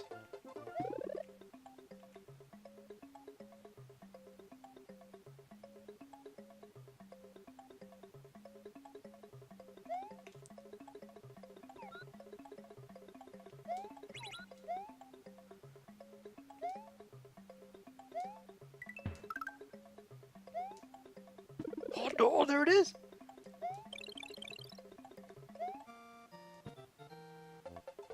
Alright, oh no.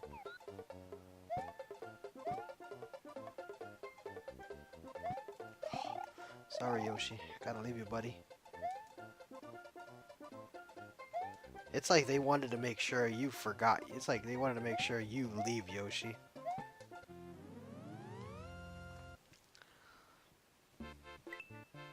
Oh.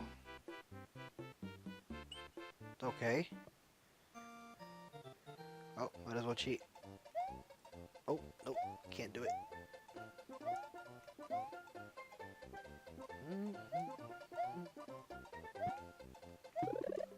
Nope, nope, nope, nope.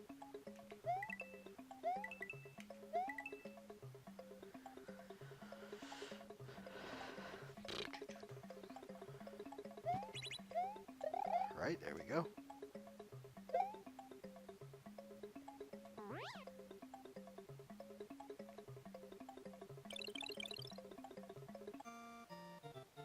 Does this work? It does. Well, when I did mention earlier that, you know, Super Mario Brothers 3 has more power-ups, the cape is certainly a good power-up on its own. Broken. In good terms to say.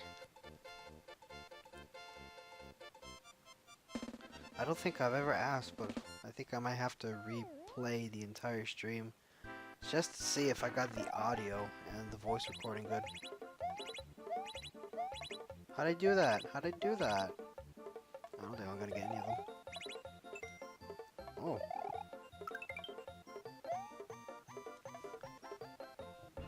Oh look, he's right in the middle of the stage.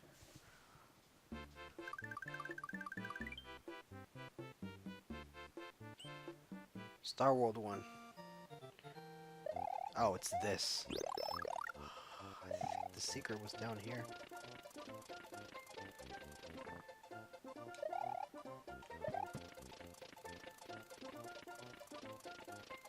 Oh, this is mind-numbing. There we go. Hello there. Wait, does that mean if I clear it, I won't be able to...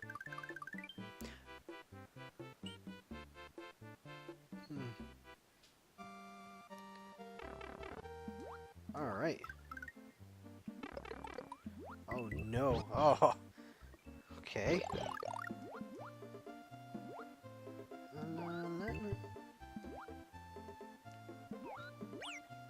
No, Yoshi.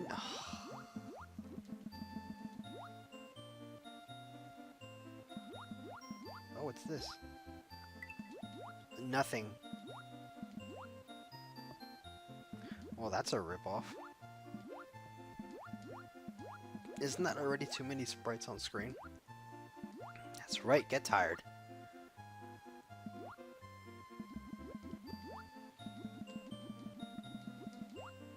Oh, yeah. Yoshi pretty much fell off the edge there. I never noticed the fish in the background. The little tiny fish. Looking like, whoa, Mario. Lots of weird things are happening. Oh, right. This.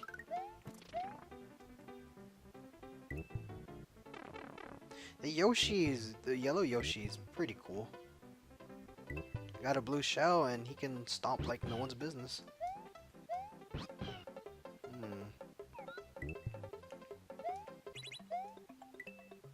You might as well be giving me free stuff.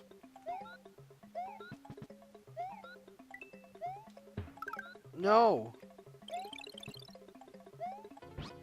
Yoshi, no! Okay. Whoa!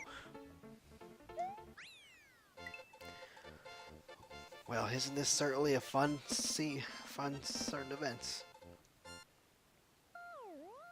Almost got 100 lives. Oh no, we're not going that way. Oh wait. Doesn't that work? No, it doesn't. Wait, what? What happened to him?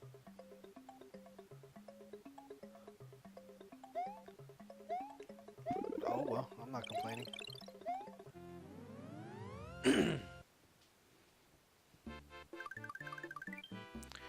Since I already beat that level, might as well go back to it. Get a blue Yoshi.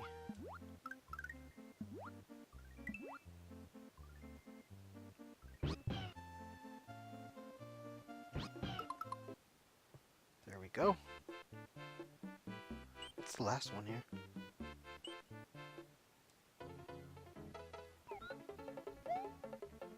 Oh. Who needs a red one?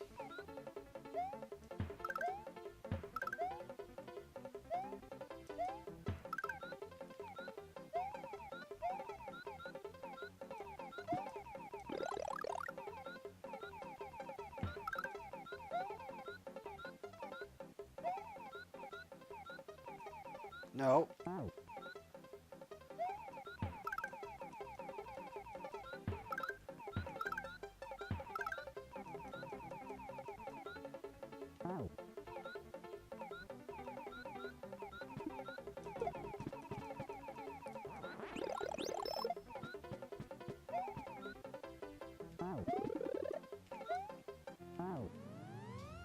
All right. Oh, I guess after that, there's no more lives. Where do these leave? Where do these lead to?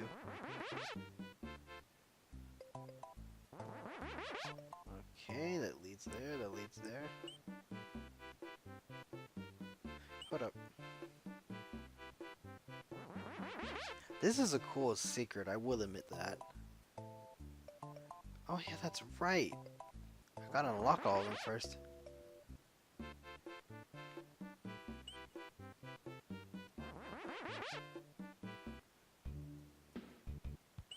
There we go. I totally forgot there was a secret at the ghost house.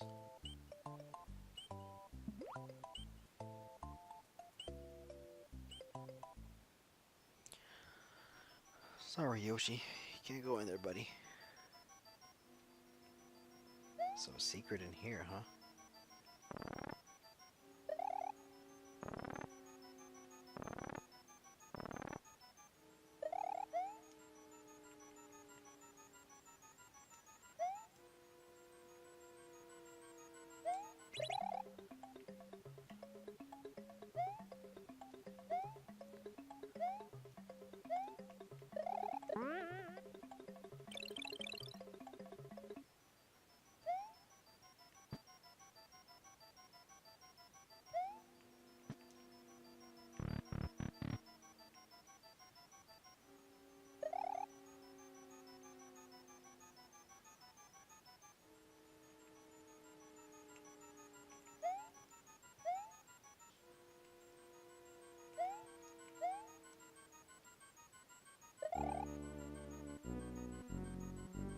There we go. What's in here? Is this where I gotta take the... Yeah, it is. I don't recall much of this. And it's a ghost battle. Alright. Ooh!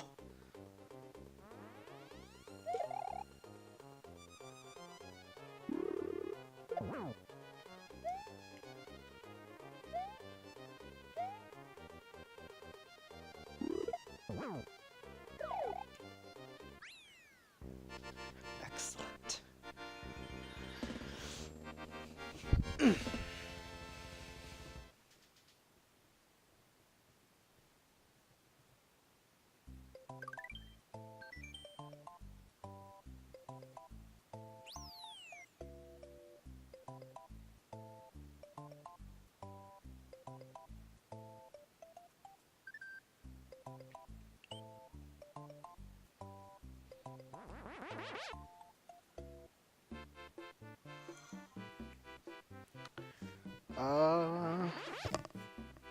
It was back over at Wendy's.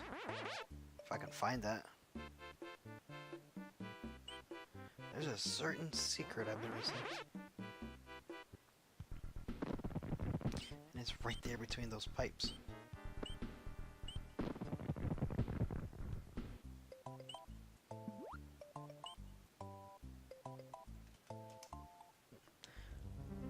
Is it inside there?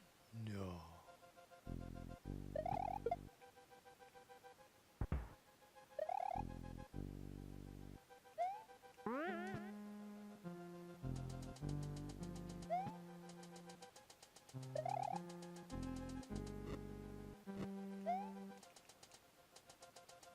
I don't remember where that secret could come from.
Is it up there?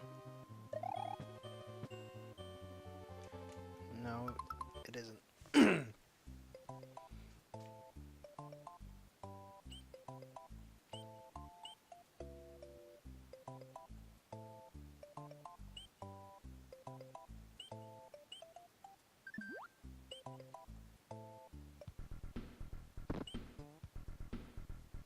How did you get to that secret? I totally forgot.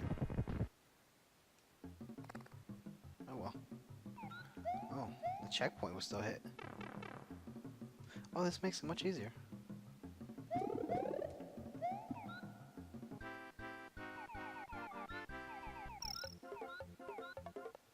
And screw that. What?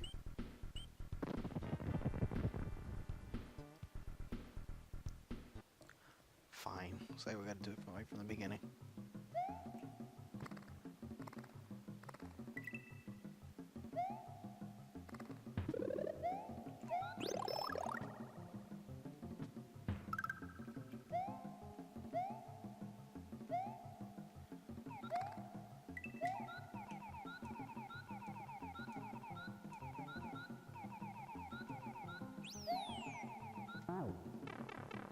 Yeah. No. You know, just not to waste time, I'm just gonna save it. Maybe there was something I was supposed to complete back up there. Maybe?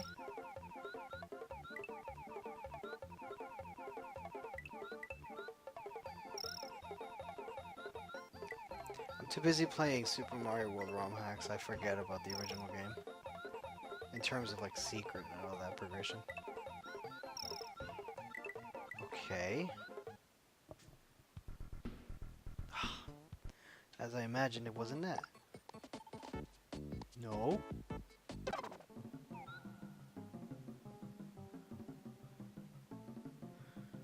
Oh no, this is gonna make my hitbox harder. My hitbox bigger.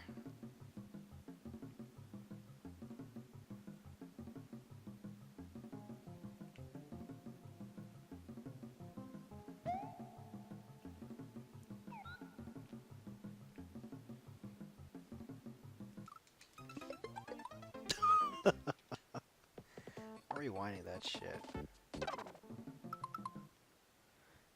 Fuck it. Not going to it. No skin off my nose.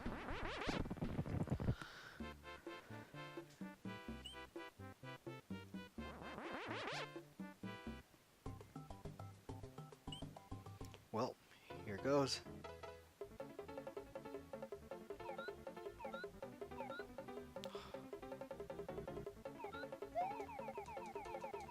Let's sheep this stage.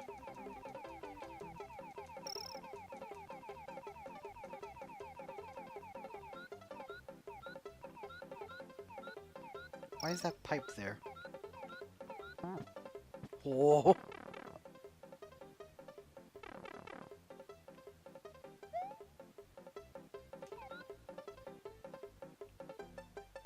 See, there is something there.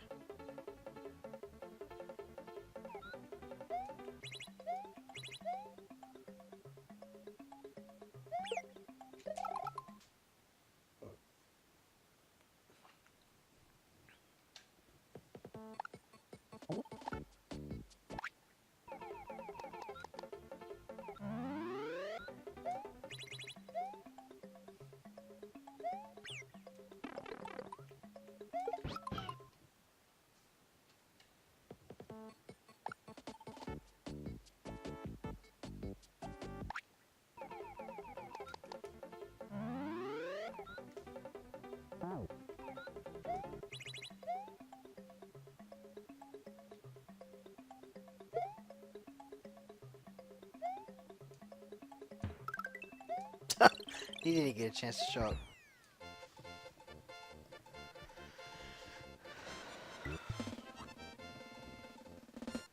When...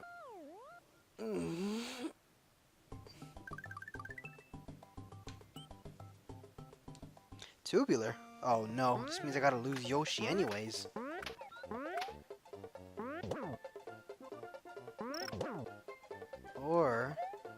can do that, or absolutely cheat my way through the with a. Oh, all right. Oh, no! It's gonna make it so much harder.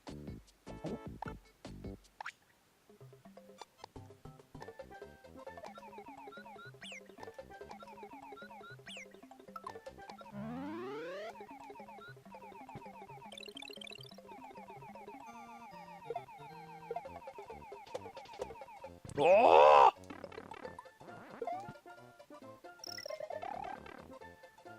Will I make it? Oh, and I did. Look at that. Absolutely broken port and nothing else.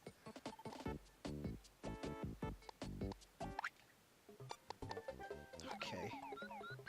I didn't have that none of this in mind. What was it I got killed by again? Oh, that.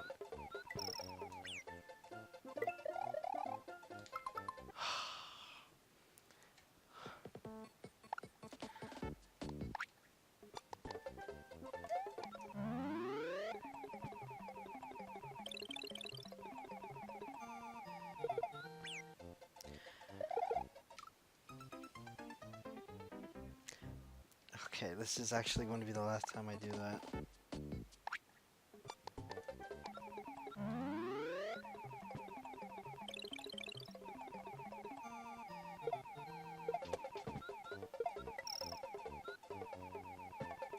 And I was so close to the exit, I just had to struggle. I just had to struggle with that one part.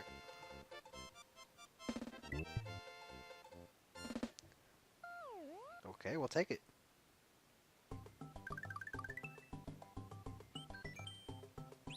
Oh, saves it every time. I didn't know that. Was I supposed to hit that?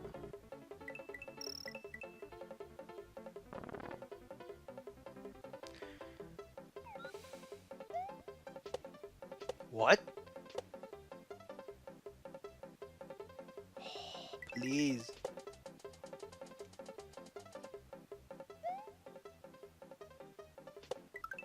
What?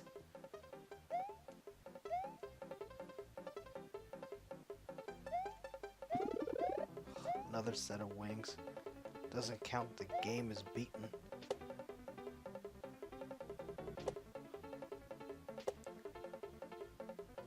They nicely modeled that.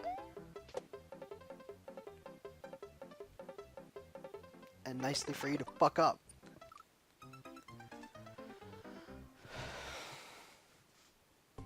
I don't really need Yoshi at this point.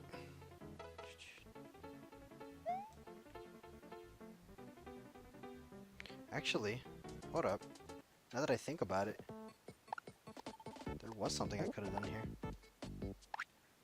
Hopefully, let me see if I can do it here.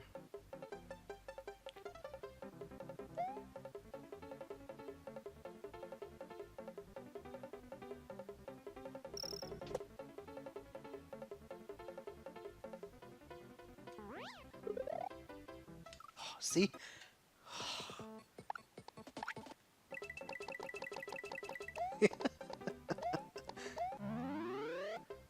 Okay, so we're gonna be having fun with this.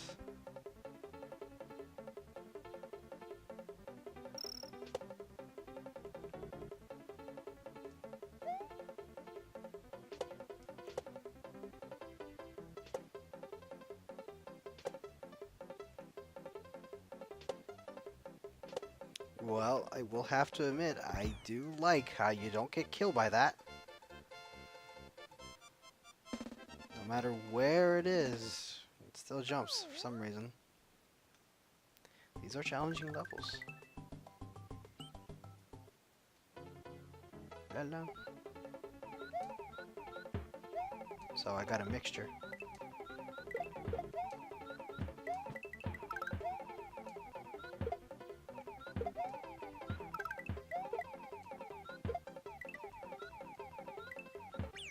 Oops.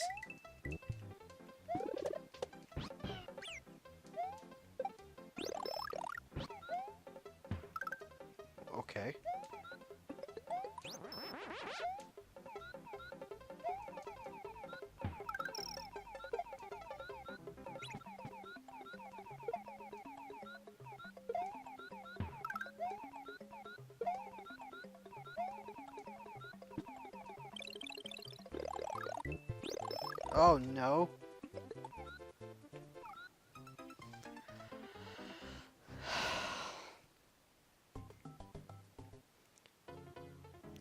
Fuck the Yoshi.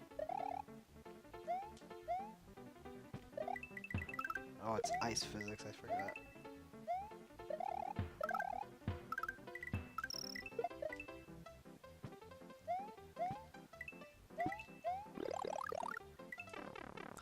Just had to slip off.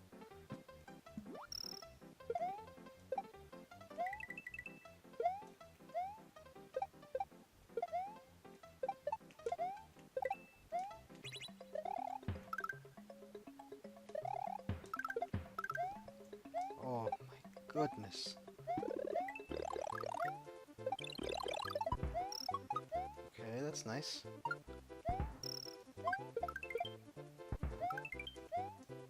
Do I even need the 1-ups at this point? No!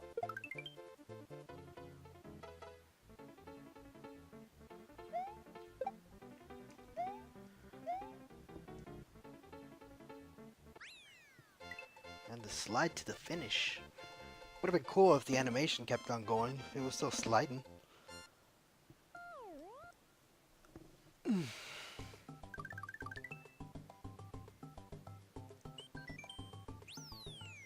Groovy.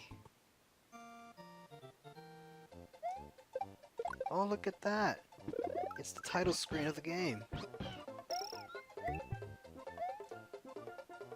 Except I do nothing like the title screen.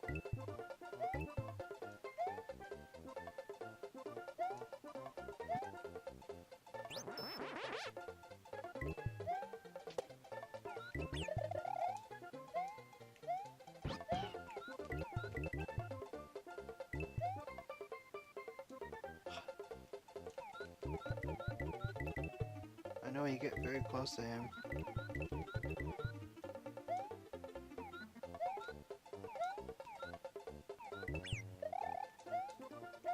Baby Yoshi don't like scary stories.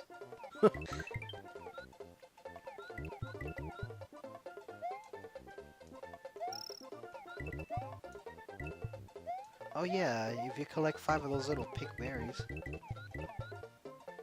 think it comes out like a little cloud that tosses you coins or something.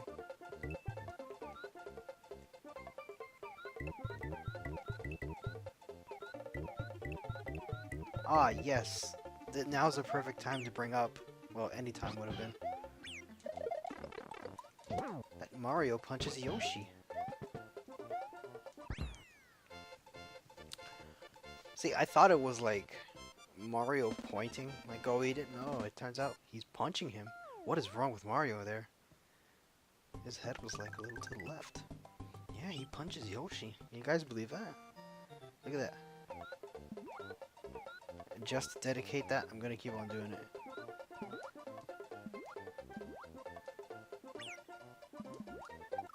Oh!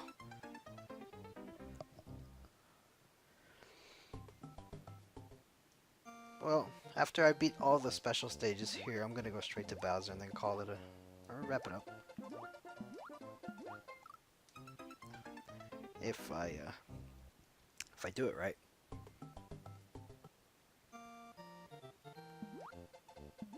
When it comes to these special stages, I'm well aware that everyone... Oh, fuck! Everyone doesn't like tubular. I can understand why. There's a lot of shit thrown at you.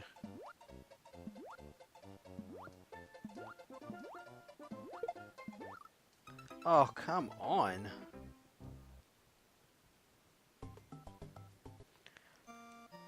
And then I get through that part, and the rest of the level's easy.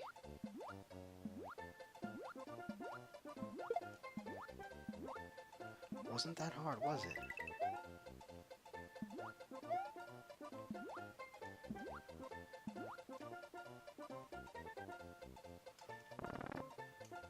That means these guys fly up higher.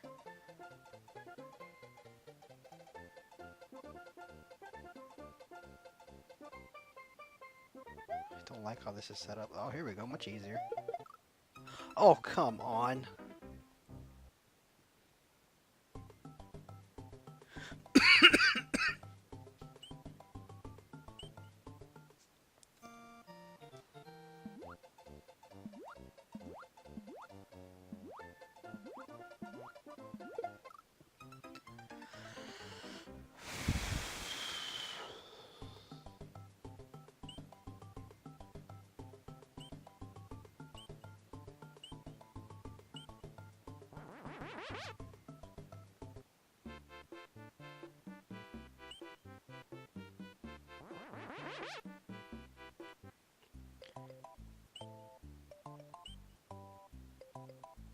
If at first you don't succeed, you find another option.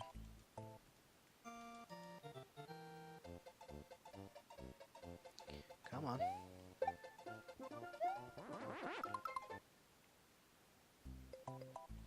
Well, might as well get the secret here, which will help me benefitly crazy.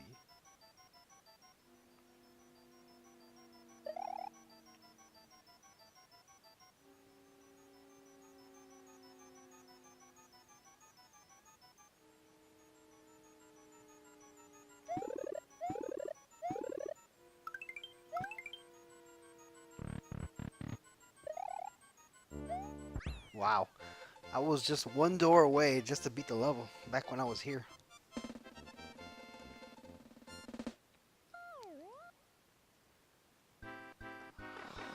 Another bonus game.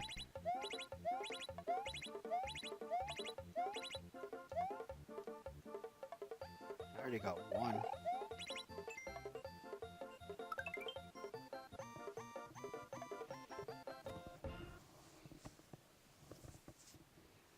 How does the quality look, guys? The quality looks good. Top secret area.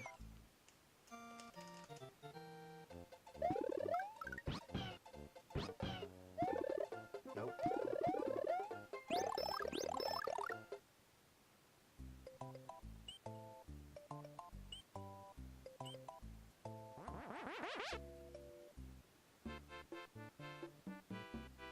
Well, let's get through these quickly.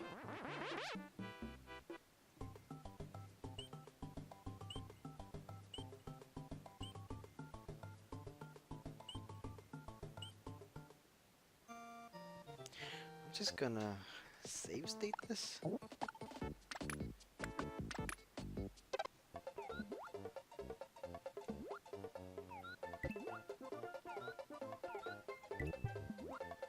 Yoshi. Oh, no. Stay there.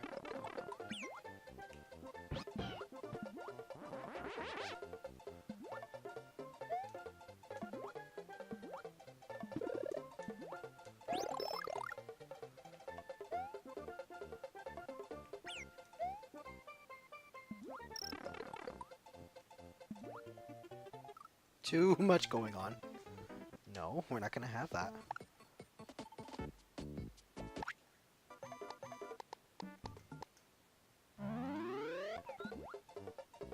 Did they really need to have that animation?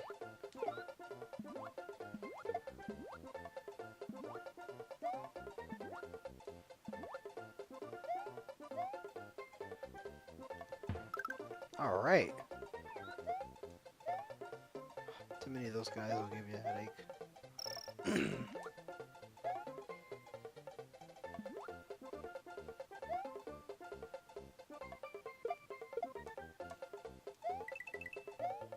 I totally forgot Yoshi can walk on those little muncher guys. Look at that! Look at that leg! Oh, no, not a good idea.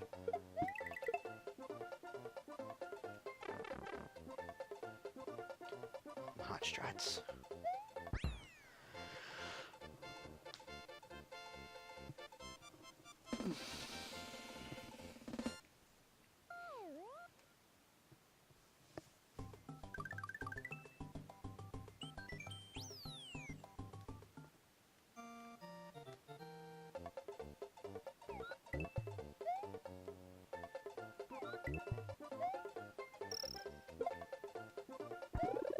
Nope.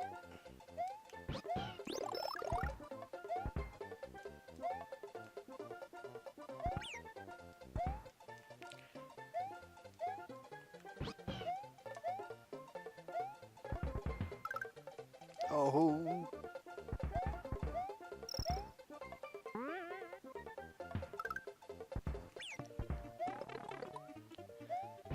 What are these guys called again? Bullet Bobs? Bullet Boys? Oh yeah.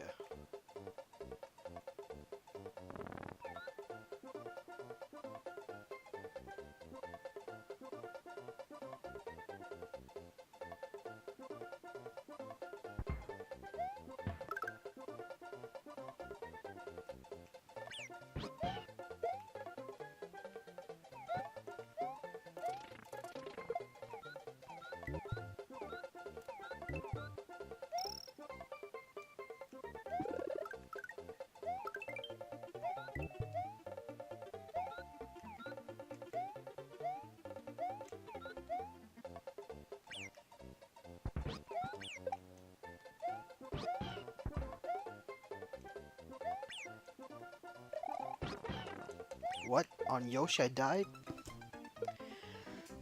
What? Outrageous. Yes, that's exactly what's in my mind right now.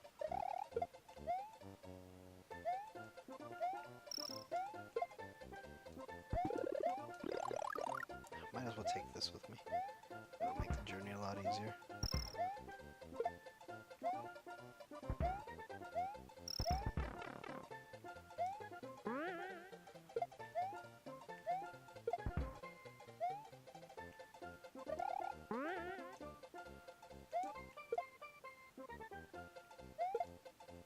See, that guy's not hard. It's just when another obstacle is thrown at your path.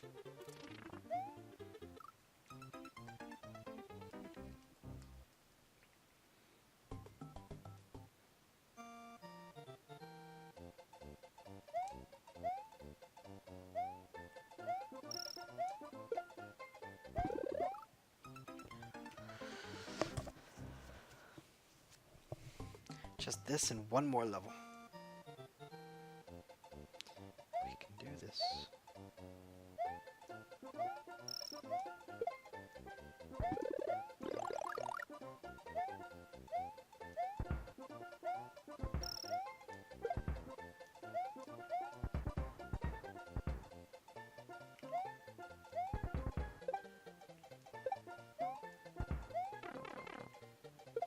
Oh, fuck.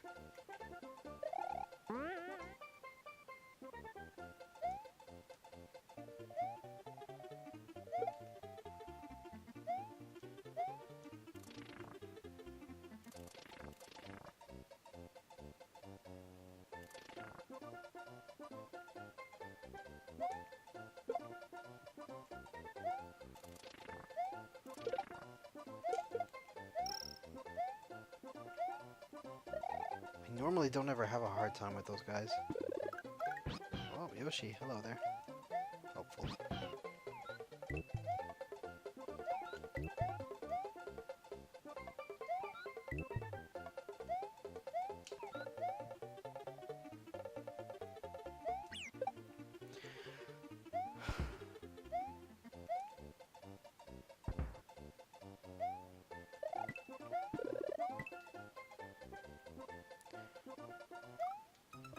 Oh no!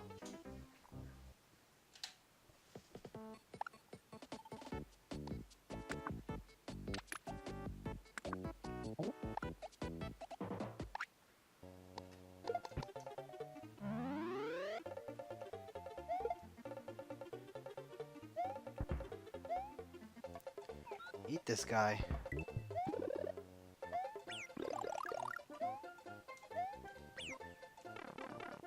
Fuck.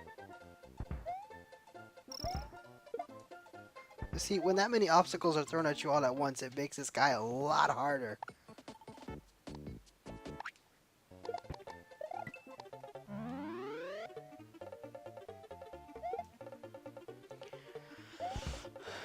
Slow and steady.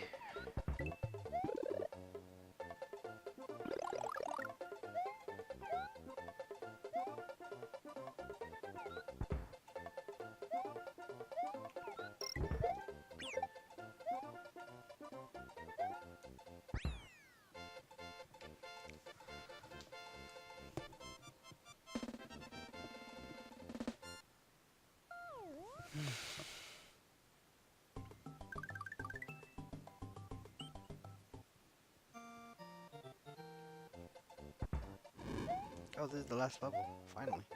And this is, I believe, the only time we ever see those green apples.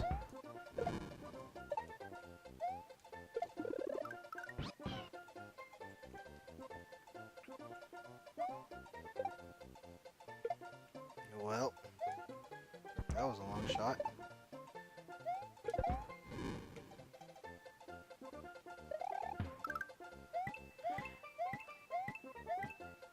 See, well, you guys may discredit the Koopa. These guys are actually devious. That was one thing they didn't do with, like, you know, modern games. Modern Mario games. They didn't really give those guys another reason to fight back.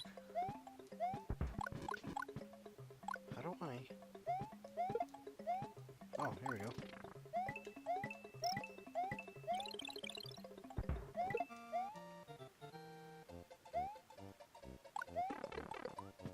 See, Koopas fought back, but Koopas in new Mario games don't really do that anymore. I thought that was smart. Like once you kick them out of those shells, they got a second type of function. Whoa, the time is short. Totally forgot about that.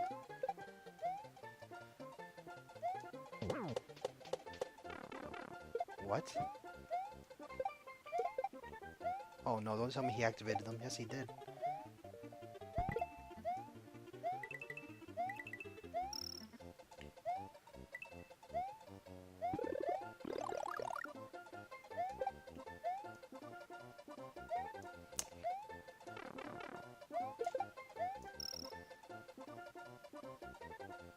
You are a super player. Okay, that's nice. Now give me the flagpole. Well, the tape. The gold tape. I was actually kind of getting scared there. I thought I would have ran into something. They could have totally dick moved. Alright, who's ready for a change of season in the game? Oh. Look at that. Oh, well, except Yoshi's house is affected. Oh, time for the last battle.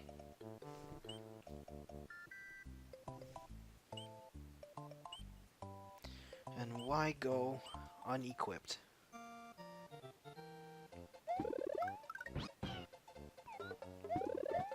Oh, alright.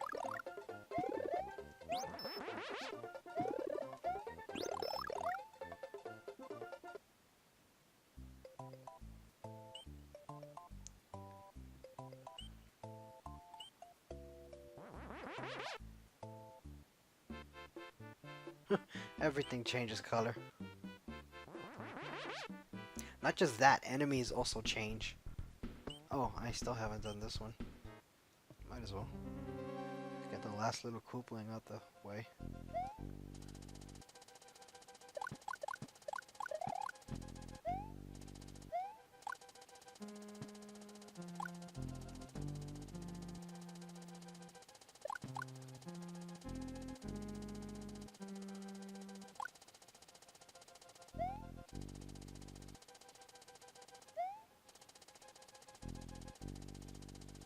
Alright. Tricky.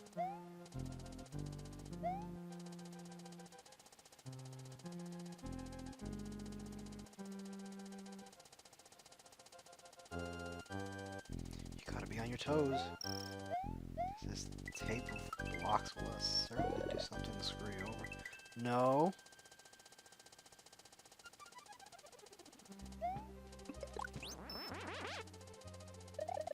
There we go. That's ever one time I found that ever useful.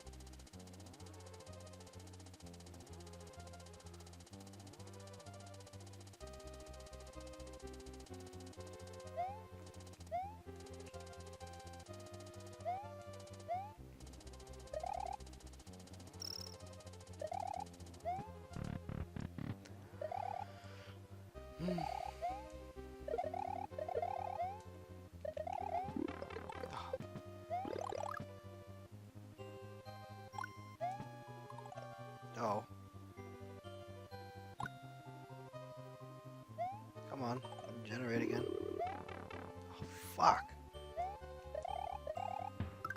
Ooh. There we go.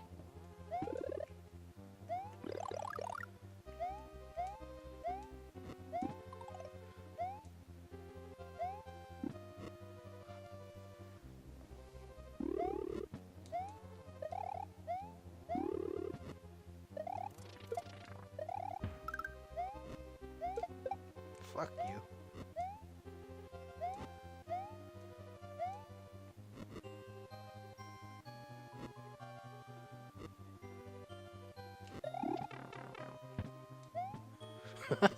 Well, eye for an eye, I guess. Oh no, I gotta defeat him quickly. Let's go. Oh, fuck.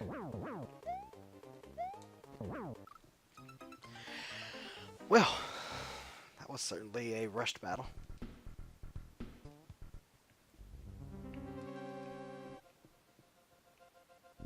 Oh, this again. No, fuck that. I'm going back.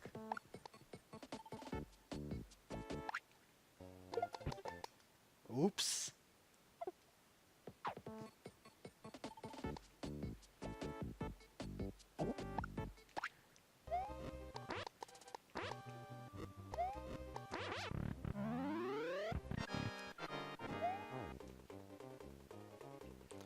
Might as well wait for you to be over there. Okay, I don't remember what it was. I think there was a ROM hack, but it made that Koopa. It made both. I think was his name Iggy and Lenny. Like get to the back of the get to the middle of the stage, like very quickly. And that was fucking annoying. I forgot what ROM hack that was.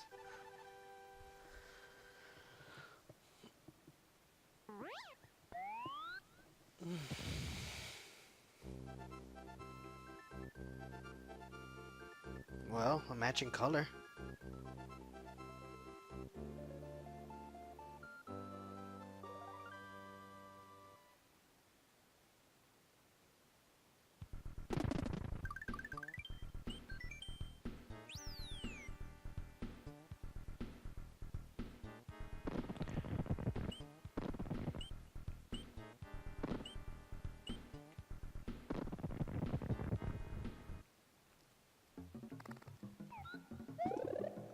I would not be outdone.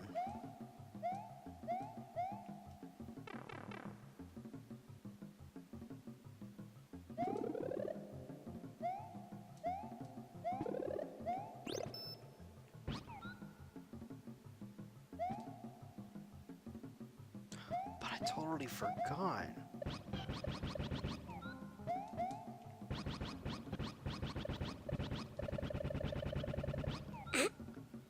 I wonder if that works.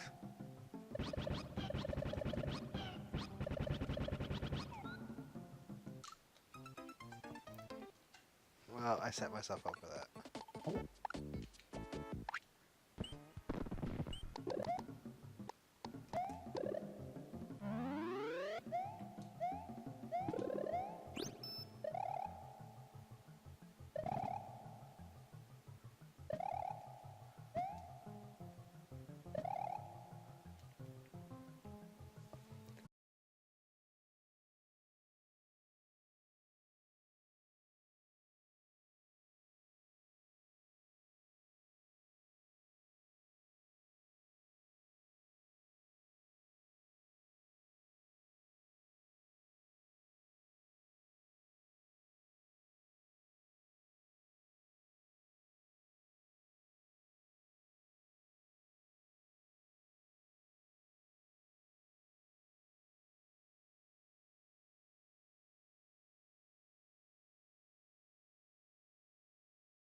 Now the next phase.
Oh.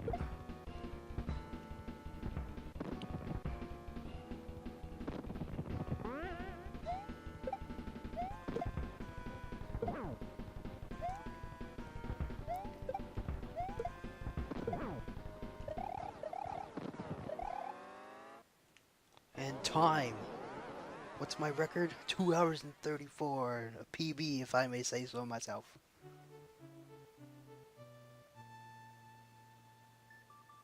Princess Peach looks weird in this game. Like, poorly colored. Like, take a look at her. Her dress is like one color, no other shades. That's how you know this game was rushed. Mario, the Princess, Yoshi, and his friends are going to take a vacation. And by his friends, do you mean Luigi?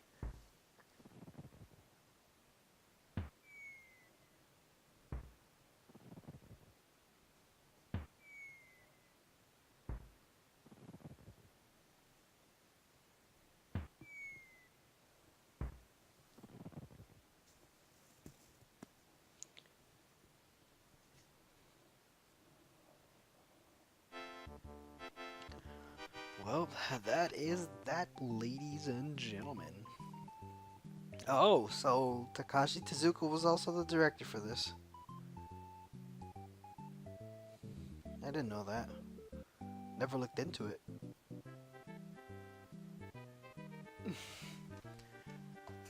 I'll just let the cutscene roll.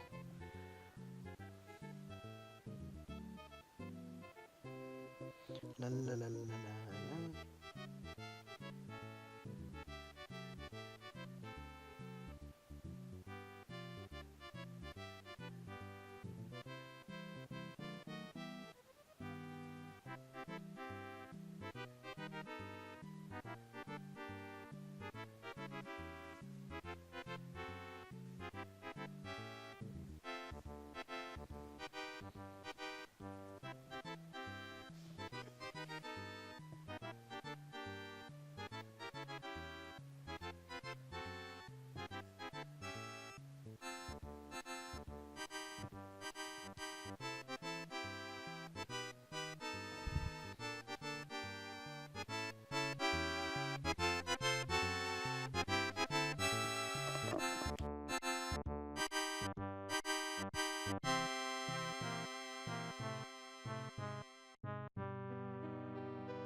Long credits. Totally forgot about that.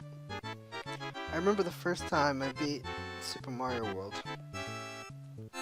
We had to wait. It was like 2 in the morning on a Saturday.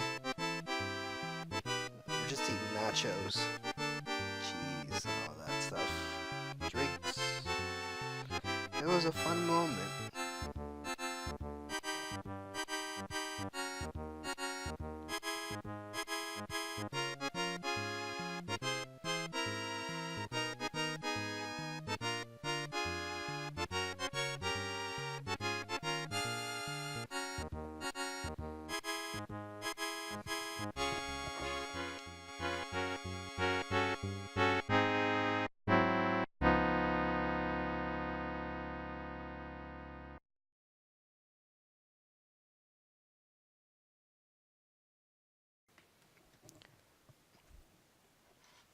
Well, that looks like the end of that. Oh, that was one game out of the rest of this.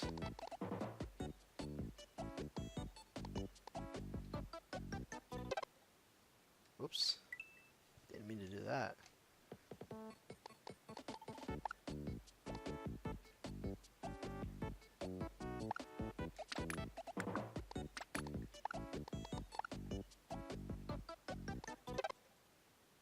I'm a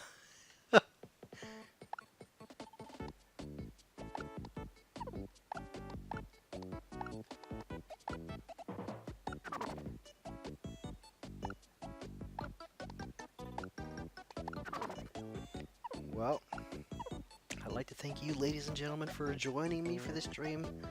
Wow, my ear hurts. Let me know what you guys think. And thank you for joining me. I will be off.